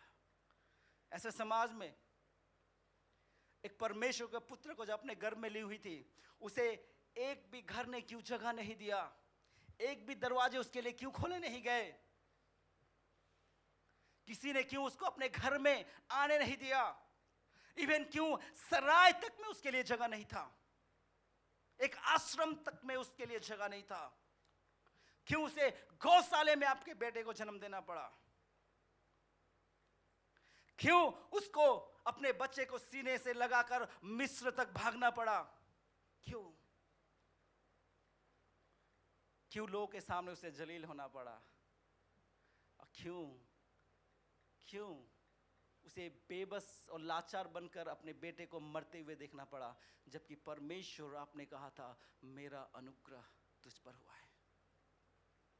क्यों? सो आज आपको मैं बताना चाहता हूं प्रियो कि हमारा जीवन में परमेश्वर ने मरियम को अनुग्रह क्यों दिया। क्यों? परमेश्वर ने कहा मेरा अनुग्रह तुझ पर हुआ है। आइए हम लोग 2 कुरिन्थियन 12:9 पढ़ेंगे।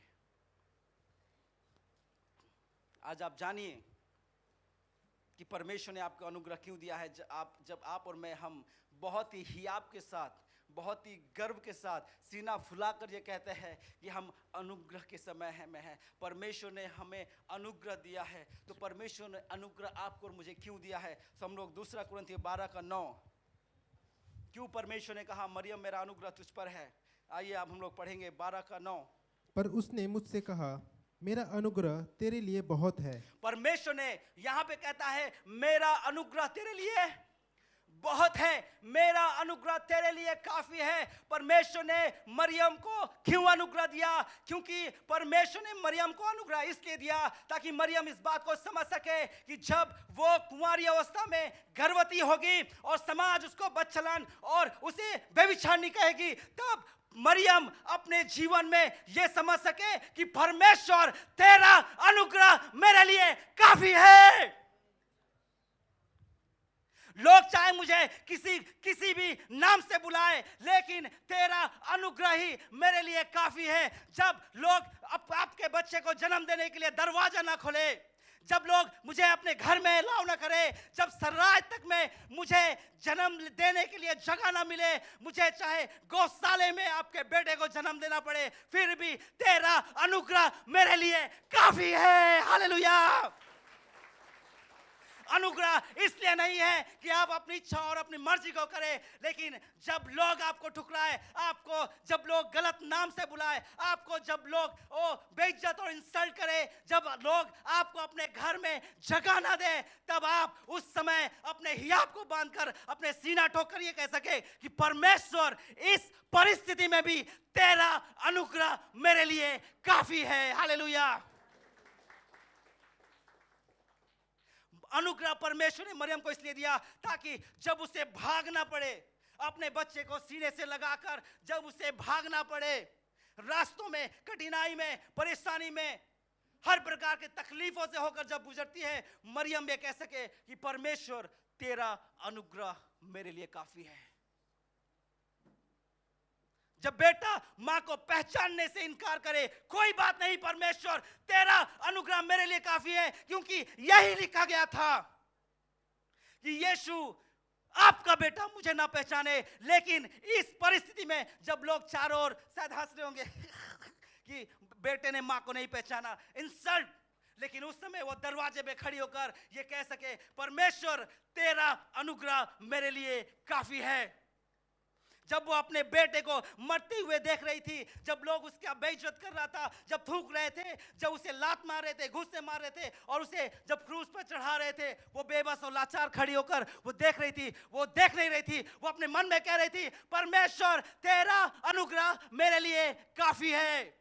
सो आज जब आप और मैं हम कहते हैं हम अनुग्रह के समय में हैं, अनुग्रह परमेश्वर ने इसलिए नहीं दिया ताकि आप अपनी मन मर्जी करें, आप अपनी इच्छाओं पे चले, आप जो मन में आए वो करें, आप थोड़ा रगड़ ले, आप थोड़ा फूंक ले, आप थोड़ा गला भिजा ले, आप थोड़ा आंख सेक ले। परमेश्वर ने अनुग्रह इसलिए नहीं दिया, परमेश्वर ने अनुग्रह इसलिए दिया है ताकि जब आप कठिन हालातों में चले, जब आप मुसीबतों में पड़े, जब आप बीमार होकर बिस्तर में पड़े, तब आप अपने सीने में हाथ रखकर कह सके परमेश्वर तेरा अनुग्रह मेरे लिए काफी है। हालेलुया।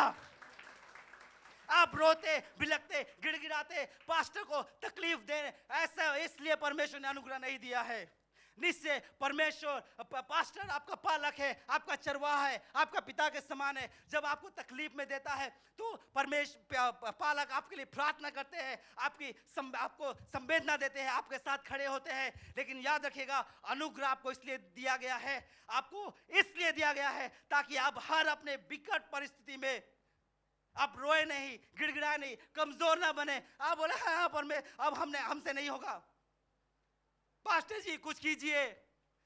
हमेशा जब भी थोड़ा सा बुखार हो जाए, पास्टर जी बुखार हो गया, रात 2 बजे आप डिस्टर्ब करें पास्टर जी को या किसी भी और को, एल्डर्स को जो आपको बहुत प्यार करते हैं, उनको, अपने रिलेटिव्स को आप डिस्टर्ब करें, इसलिए नहीं। जब आप कहते हैं कि हम अनुग्रह के समय में हैं, तो समझिए अनुग्रह क्यों दिया गया है।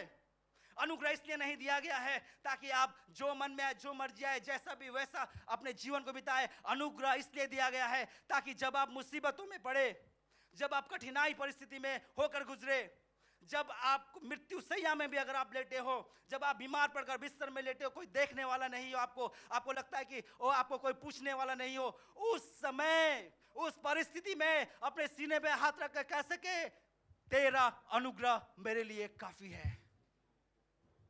परमेश्वर तेरा अनुग्रह मेरे लिए काफी है, तूने मुझ पर अनुग्रह किया है। परमेश्वर ने मरियम को इसलिए अनुग्रह किया था ताकि परमेश्वर जानते थे कि ये सारी हालातों से मरियम को होकर गुजरना पड़ेगा। इसलिए परमेश्वर ने कहा मेरा अनुग्रह तेरे लिए काफी है। तू कुंवारी में गर्भवती तो हुई, लेकिन किसी ने तुझे पत्थर से नहीं मारा। पता है क्यों? क्योंकि मेरा अनुग्रह तेरे लिए काफी था।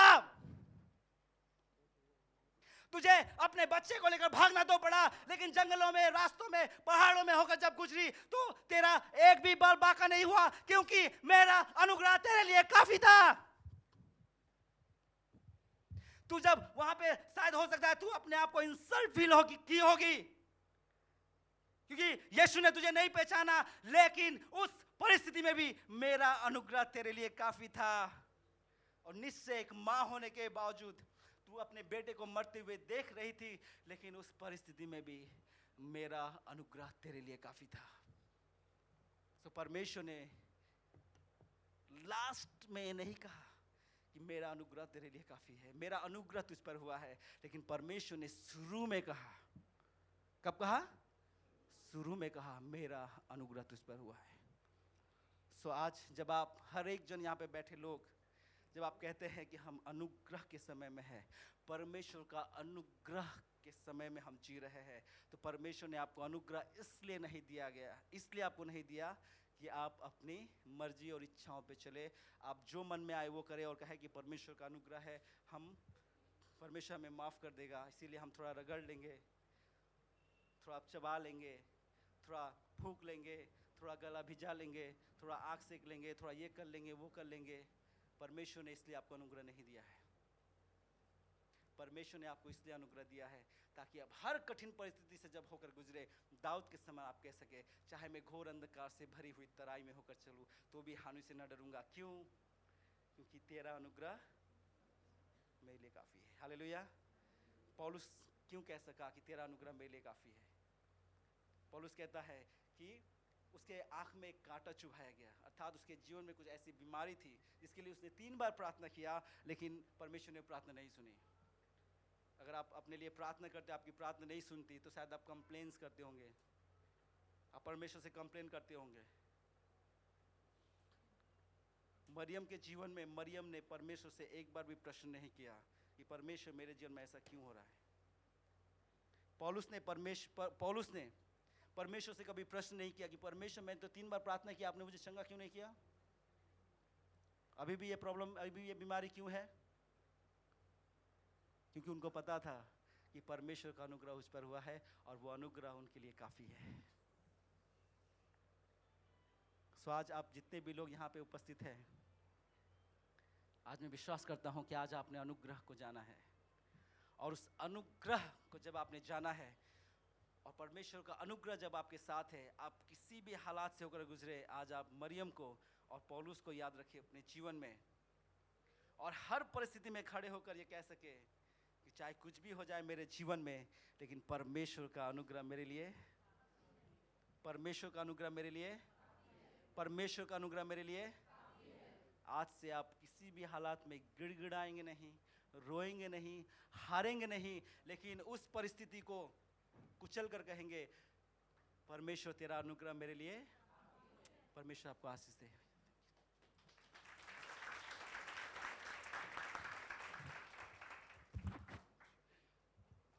Thank you pastor Naveen, this is so wonderful. मैंने पास्टर नवीन से कुछ भी नहीं कहा, but I think it was the Holy Spirit guidance. पवित्र आत्मा जब लोगों को गाइड करती है, अपने दासों को, they are spot on. Thank you pastor Naveen for a wonderful reminder. आपने हम सबों को सुंदर तरीके से याद करवाया है कि जिस परिस्थिति से भी हम क्यों ना गुजरे, यहाँ पे जितने भी लोग हैं, हर सीट में बैठा हुआ व्यक्ति का एक ना एक परिस्थिति है जिसे वो झेल रहे हैं। जिसने प्रचार किया उनके जीवन में भी कुछ समस्या है जिसे वो झेल रहे हैं। But taking back to God's word, Mariam के जीवन में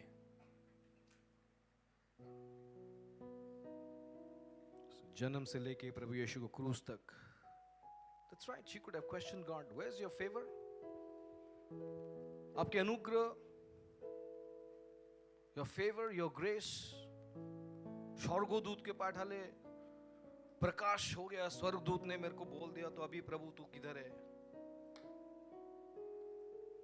Easy to question God. Listen, मैं बैठ के इसको लिखा.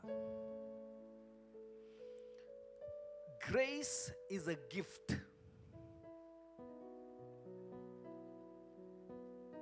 Grace is a gift given to receive a responsibility. अनुग्रह किसे दिया जाता है? Trusted and given to the responsible. Grace is a gift to receive a responsibility. Trusted and given to the responsible. यानी मेरी बात को ध्यान से सुने, प्रार्थना में जाएंगे. हम में से हर कोई ने उद्धार पाया है. कैसे पाया है? हाँ जी, कैसे पाया? आपके कामों से, आपकी धार्मिकता से,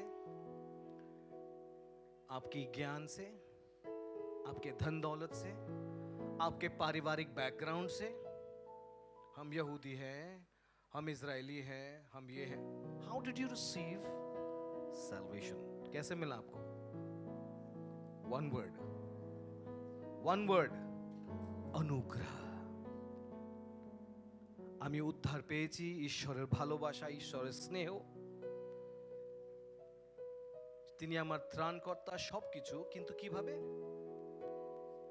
ওয়ান ওয়ার্ড, গ্রেস, अनुग्रह. नाउ उद्धार जब आपको मिला है अनुग्रह के द्वारा, अनुग्रह उनको दी जाती है जिन पर एक जिम्मेदारी भी होती है. अनुग्रह लेकर हम गैर जिम्मेदार नहीं बन सकते. You can not be irresponsible. Mariam irresponsible नहीं थी. She didn't question God. Mariam अपना मन मर्जी नहीं चली. But the moment grace came upon her, because there was a responsibility upon her. Maryam के ऊपर अनुग्रह उतरा क्योंकि खुदा उसको एक जिम्मेदारी दे रहे थे. मेरे प्रियो, जिम्मेदारी उनको दी जाती है जिन्हें परमेश्वर भरोसा करते हैं कि मेरे बच्चे के जीवन में किसी भी मोड़ से मैं क्यों ना ले जाऊं, वो मुड़ के मुझे कभी दोष नहीं देगा. उसे मैं जंगलों से ले जाऊं, मरुभूमि से ले जाऊं, या अगर उसे कुछ देकर मैं वापस लूं, या अगर उसके अंदर कोई बीमारी हो, पौलुस के समान वो घुर के, they will always say, प्रभु तेरी अनुग्रह मेरे लिए काफी है. इस परिस्थिति को मैं जूझ रहा हूं खुदावन, क्योंकि आपने मुझे योग्य समझा कि मैं इसे झेल सकूंगा. प्रभु, you know why a load is put on somebody? जब हम छोटे थे, स्टेशंस में जाते थे, सामान रखते ही पास्टर साहब वहां पे कूली लोग दौड़ के आते थे. 5 बक्से 4 बक्से सर पे उठा लेते थे. लेकिन जो दुबला पतला होता था वो एक लेता था, जो हट्टा कट्टा होता था वो 5-4 सर पे उठा लेता था. क्यों? उसके अंदर क्षमता है कि उतना बोझ वो ले सकता है. Therefore, वहां के लोग उस पर भरोसा करके सारी लोड उस पर देते हैं. Why do some of us go through so much in life? क्यों कई लोग इतनी बड़ी बड़ी परिस्थितियों से होकर गुजरते हैं? One, क्योंकि परमेश्वर की योजना आपके जीवन के लिए वही है. That's the purpose and plan for God in your life. आपके जीवन में वही योजना है. क्यों है? I don't know. पास्टर साहब आपको मालूम है क्यों? कोई कहे हमें नहीं मालूम. हम उनके सेवक हैं, हम आपको केवल इन बातों को बता सकते हैं. जब आप उस परिस्थिति से होकर गुजर रहे हैं, याद रखें उसके अनुग्रह आपके लिए काफी है. Why? Because grace is a gift given to receive a responsibility. अनुग्रह एक तोहफा है जो आपको मिलता है ताकि उस अनुग्रह से आप परमेश्वर की बड़ी बड़ी जिम्मेदारियों को उठा सकते हैं। क्योंकि जब आप परमेश्वर की दी हुई जिम्मेदारियों को उठाते, याद रखें, आपको रेड कारपेट ट्रीटमेंट नहीं मिलेगी, गालियां मिलेगी, धिक्कार मिलेगी, अकेलापन मिलेगा, आंसू मिलेंगे। और उस परिस्थिति से जाने के लिए अगर आपको कुछ बचा सकता है तो दैट इज ग्रेस। इसीलिए पास्टर साहब ने बोला, हर परिस्थिति में जब आप होते हैं, जिससे God your grace is sufficient for me, तेरे अनुग्रह मेरे लिए, आंसू बहेंगे, आंसू में कहिए प्रभु तेरे अनुग्रह मेरे लिए काफी है। आपको लगता है कुछ आप झेल नहीं पा रहे हैं, आप टूट रहे हैं, प्रभु तेरे अनुग्रह मेरे लिए काफी है। मरियम के जीवन में भी हमने यही देखा।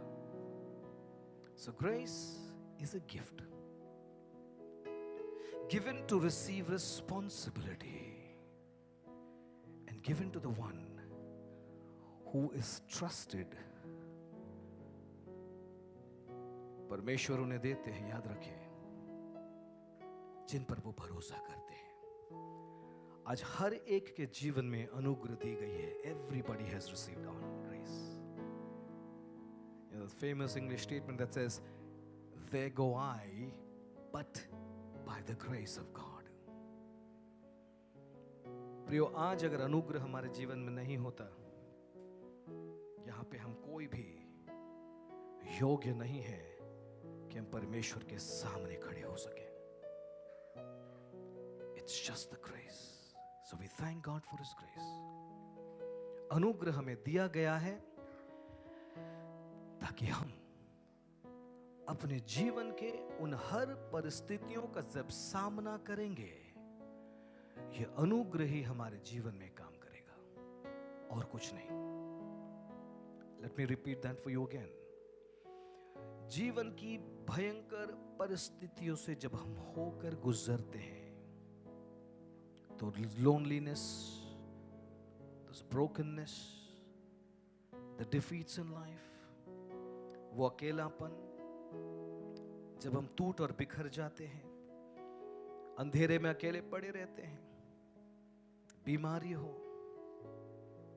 या जीवन के हर युद्ध को हारते हारते निराश हो चुके हैं, you know what works in your life is grace. परमेश्वर की अनुग्रह। The question is, what will you do with that grace? अनुग्रह जो आपको दिया गया है, उसके साथ आप क्या करेंगे? Will you honor it or dishonor it? क्या उस अनुग्रह को आप, मेरे प्रिय, आज प्रार्थना में जाएंगे, मैं आपके लिए प्रार्थना करना चाहता हूं। उस अनुग्रह का क्या आप मान रखेंगे या उसका आप अपमान करेंगे? The choice is yours. अनुग्रह हर एक को दिया गया है because God loves you. परमेश्वर आपसे प्रेम करते हैं और वो जानते हैं कि आप जीवन की उस समस्याओं से जब जाएंगे, आप अकेला झेल नहीं पाएंगे, क्योंकि उनकी योजना है ना आपके जीवन में। My brother Karthik, इधर कैशो कार्तिक,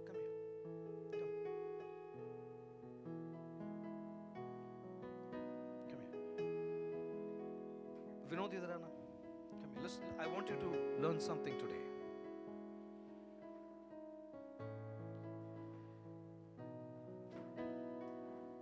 इधर आना।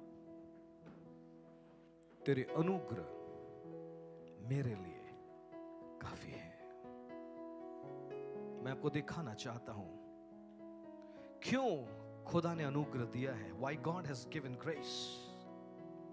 I'm sorry, Vinod, forgive me कि मुझे आपको यहाँ लानी पड़ी. I know you're going through rough time, but ये दोनों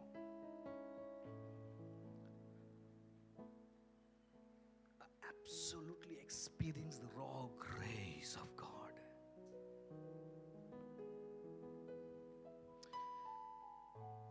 Just 2 दिन पहले, was it Friday?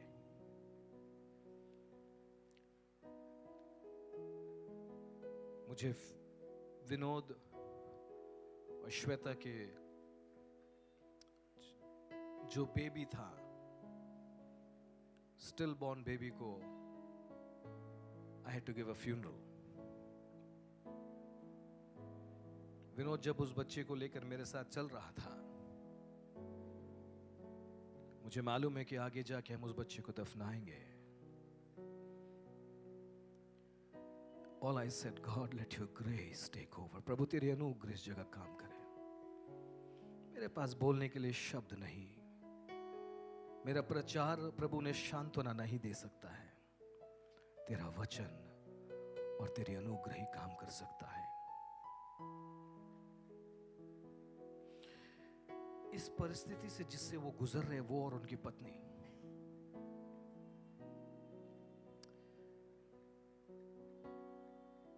अगर परमेश्वर का अनुग्रह आज हमारे पास नहीं होता तो ये क्या करते? उस दर्द में, उस दुख में, उन आंसुओं में they can turn around and say, रोते हुए, प्रभु तेरा अनुग्रह मेरे लिए काफी है। That's what was working in his life. इनके जीवन में, श्वेता के जीवन में, if there's anything that is working, वो परमेश्वर का अनुग्रह है। Thank you, Pastor नवीन, आप पवित्र आत्मा के अगुवाई में आज आपने प्रचार किया। The Holy Spirit led you. So Vinod, परमेश्वर का वचन आज आपसे कहता है, उस दुख भरी समय में, उस संकट में, लेने वाला देने वाला परमेश्वर है। लेकिन आप उस दर्द में, उस आंसू में, आप और श्वेता दोनों परमेश्वर की ओर ताके और कहे, प्रभु तेरा अनुग्रह मेरे लिए काफी है। God bless you. एक मिनट इधर। हफ्ते में 3 दिन इनको डायलिसिस लेना पड़ता है। सुनिए मेरी बात को। তুমি কবার শুনেছো ঈশ্বর অলৌকিক কার্য করেন, হিলিংস করেন? তুমি শুনেছো? প্রচার অনেক শুনেছো, অনেককে সুস্থ হতে দেখেছো। क्या वो नहीं पूछ सकता, प्रभु तू अगर चंगाईकारी ईश्वर আছো, তুমি অন্যদের তুমি সুস্থ করেছো, আমায় কেন তুমি সুস্থ করনি? Can he not ask God? हफ्ते में 3 दिन उस बिस्तर पर लेटकर कार्तिक डायलिसिस लेता है, लेकिन उस जगह से भी वो परमेश्वर की स्तुति और महिमा करता है। You know, grace is given to the responsible people. परमेश्वर जानते थे कि इनके कंधे ना बहुत ताकतवर कंधे हैं। उनको मालूम था दिखने में ये छोटा खोटा कद का है, लेकिन उस बोझ को ये लेकर आगे चल सकता है। और उस परिस्थिति में भी ईश्वरेर महिमा स्तुति गान करे, ईश्वरेर साक्ष्य দিতে দিতে সে ডায়ালিসিস নেয়। এটাকে বলে ঈশ্বরের অনুগ্রহ।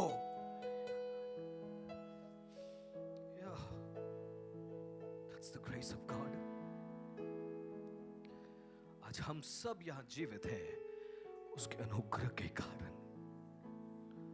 आज कार्तिक पैरों पे खड़ा है अनुग्रह के कारण।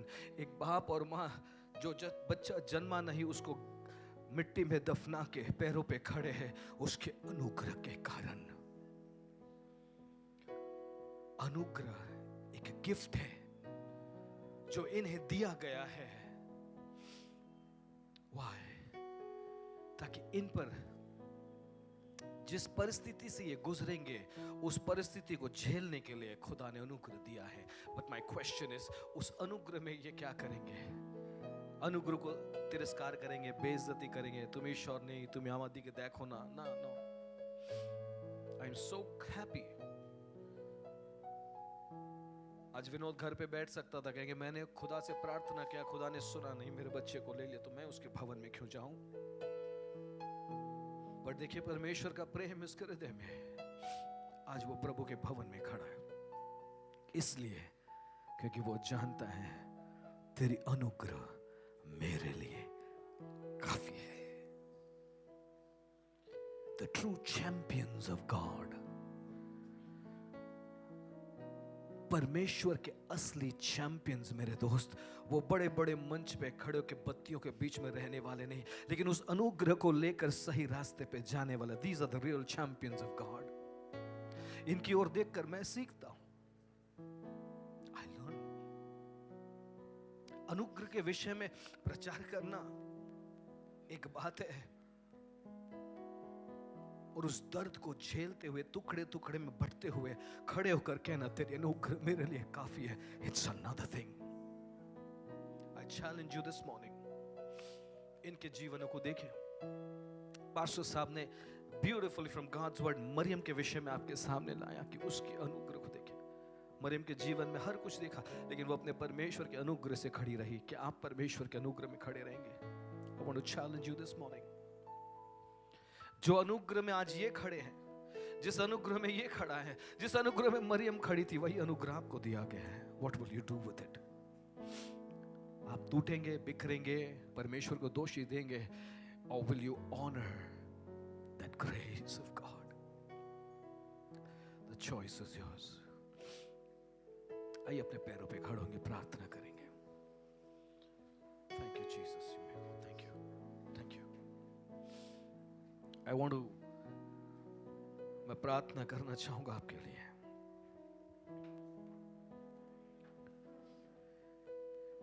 Take me to QT please. Thank you Jesus. प्रभु तेरे अनुग्रह के लिए धन्यवाद। I just want you to lift up your hands. अपने हाथों को स्वर की ओर उठाएं। I don't want you to focus on your situation. मैं विश्वास करता हूँ हर एक के जीवन में कुछ ना कुछ परिस्थिति आप झेल रहे हैं। Let the grace of God come upon your life right now. योग्यता से बढ़ के दिया है अब,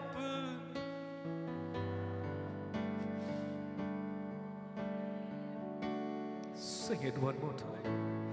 योग्य sing it है अपनी दया से तूने। अगर वो अनुग्रह आपके ऊपर है तो गाइए, योग्यता से बढ़ के दिया। Yes, oh God. Tell him, oh God, तेरे अनुग्रह के लिए धन्यवाद। Thank you for your grace. योग्यता, योग्यता।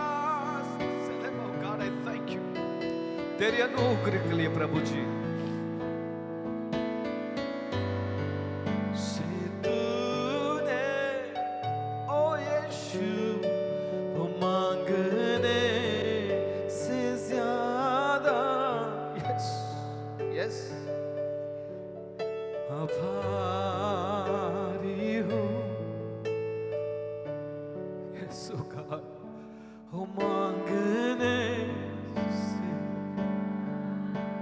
Thank you for your grace. तेरे अनुग्रह आभारी हूँ प्रभु, मैं फिर धन्यवाद उस अनुग्रह के लिए। Lord, we thank you for your grace.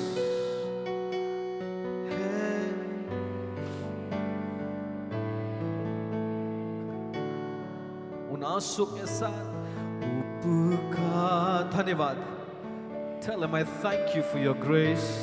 तेरे अनुग्रह के लिए प्रभु जी कोटि स्तुति धन्यवाद। Now tell him, oh कोटि कोटि स्तुति।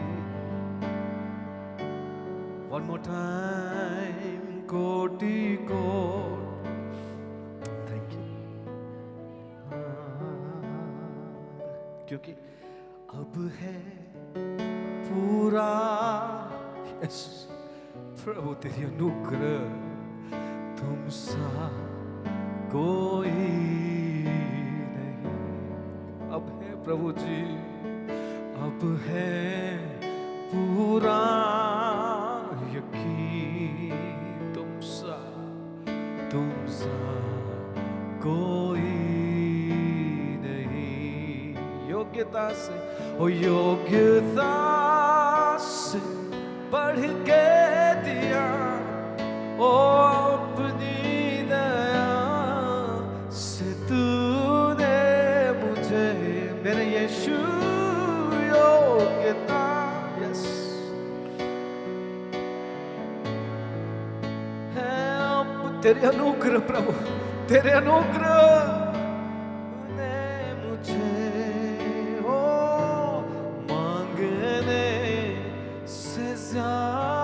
उसके अनुग्रह है वो, और जो आपके मांगने से ज्यादा। आभारी हूँ प्रभु मैं एक कृतज्ञ हृदय से, मांगने से ज्यादा मिला। आभारी हूँ प्रभु मैं। अब देखिए उसकी अनुग्रह कहाँ काम करती है। अंधेरों में तू रोशनी, वो उसकी अनुग्रह है। That's His grace in your life. तू ही मंजिल तू रास्ता, वो That's His grace in your life. अंधेरों में तू रोशनी है, oh yes. तू ही मंजिल तू रास्ता, that's who you are, that's who you are. तू है जहाँ, yes oh God, कमी नहीं, तेरा ही नाम जिंदगी। अंधेरों में तू रोशनी, वो उसकी अनुग्रह है। That's His grace in your life. तू ही मंजिल तू रास्ता भी, तू है जहाँ वहाँ कमी, तेरा ही नाम जिंदगी। योग्यता से बढ़ के दिया ओ अपनी दया, यीशु तूने मुझे योग्यता। That's His grace, that's His grace, that's His grace, more than you deserve. से तूने मुझे मांगने से ज्यादा मिला।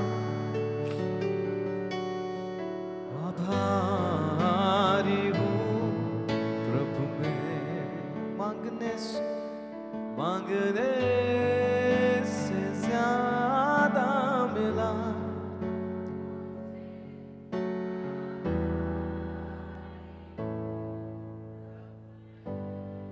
Now sing it softly. तुम सा कोई, बड़ी नम्रता से, एक कृतज्ञ हृदय से, तुम सा कहीं नहीं। यस, तेरे अनुग्रह यीशु, तुम सा कोई। Father God, we thank you. पिता परमेश्वर धन्यवाद देते हैं हमारे परमेश्वर प्रभु यीशु मसीह के द्वारा जिस अनुग्रह को आपने हम सबको दिया। थैंक यू गॉड, धन्यवाद। आज सुबह आपने आपके दास के द्वारा इस कलीसिया को प्रभु ने आपने सिखाया, सुनाया है कि आपके अनुग्रह हमारे लिए काफी है। और अनुग्रह इसलिए आप देते हैं प्रभु, क्योंकि जब हम आपके योजनाओं को हमारे जीवन में पाते हैं, आपकी इच्छा जब हमारे जीवन में पूरा होना पड़ता है प्रभु, उस समय हमें अनुग्रह की ही जरूरत पड़ती है। Lord, to have your purposes and will fulfilled in our life, God, we cannot do it without grace. We need your grace.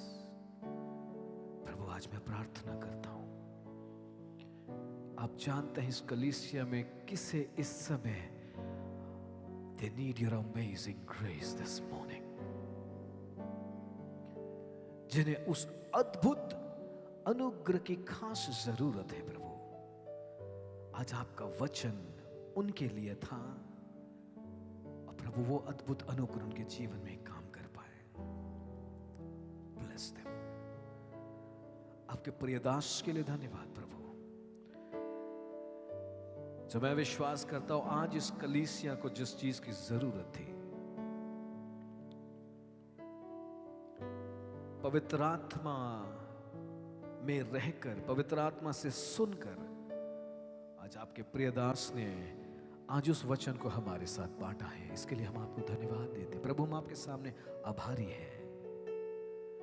You love this people, आप इन लोगों से प्रेम करते हैं। इसी कारण आज आपने उनके जीवन में ये सांत्वना, ये शांति एंड गॉड, ये आश्वासन की आपने वचन दिया है कि मेरी अनुग्रह तुम्हारे लिए काफी है। I thank God for Pastor Naveen. प्रभु मैं पास्टर नवीन के लिए भारी धन्यवाद देता हूं। अपने दास को और भी ऊंचाइयों पर लेकर जाइए। आपके अनुग्रह उनके जीवन में काम करे। प्रभु जी मैं जानता हूं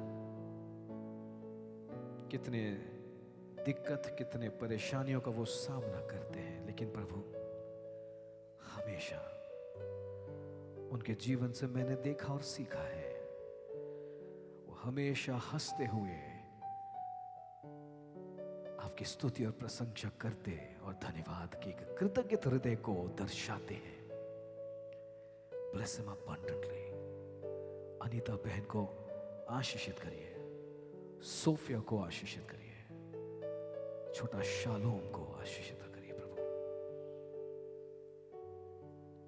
इस परिवार को आशीषित और अभिषेक करिए, अपने कलीसिया के लिए नहीं बल्कि प्रभु बहुत जगह पे इन्हें इस्तेमाल करिए। आपके वचन के द्वारा, उन टेलरिंग स्कूल्स के द्वारा, सुसमाचार को प्रभु जी, उन तकलीफ में लोग जो अंधकार में हैं प्रभु जी, इनके जीवनों के द्वारा, इनके सेवकाई के द्वारा, help them take your grace to those people. तेरी अनुग्रह को उन तक ले जा सके। I bless them abundantly.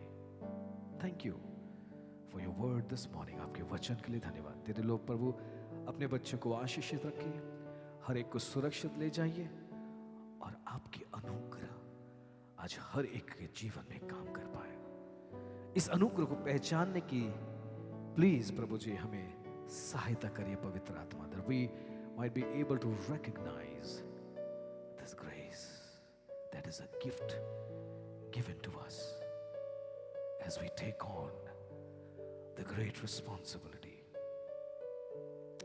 Thank you. We love you. We ask this in Jesus' mighty name. इस प्रार्थना को जीवित परमेश्वर खुदावन यीशु मसीह के नाम से मांगते हैं, सुन के ग्रहण करिए पिता। आमीन, आमीन। पिता परमेश्वर का प्रेम, पुत्र यीशु मसीह की अनुग्रह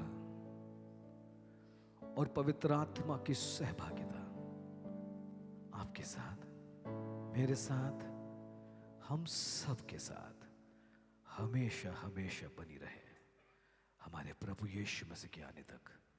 और सब कहे आमीन, आमीन। परमेश्वर की अनुग्रह आपके साथ बनी रहे। And all our friends that join us on live streaming, God bless you. प्रभु आपको आशीषित करे। हमारे साथ जुड़ने के लिए धन्यवाद। And if you have a prayer request, kindly नीचे दी हुई नंबर पर लिखिए और हम आपसे निश्चित रूप से संपर्क करेंगे, आपके लिए प्रार्थना करेंगे। But we thank you so much for joining with us. God bless you and God be with you. Thank you.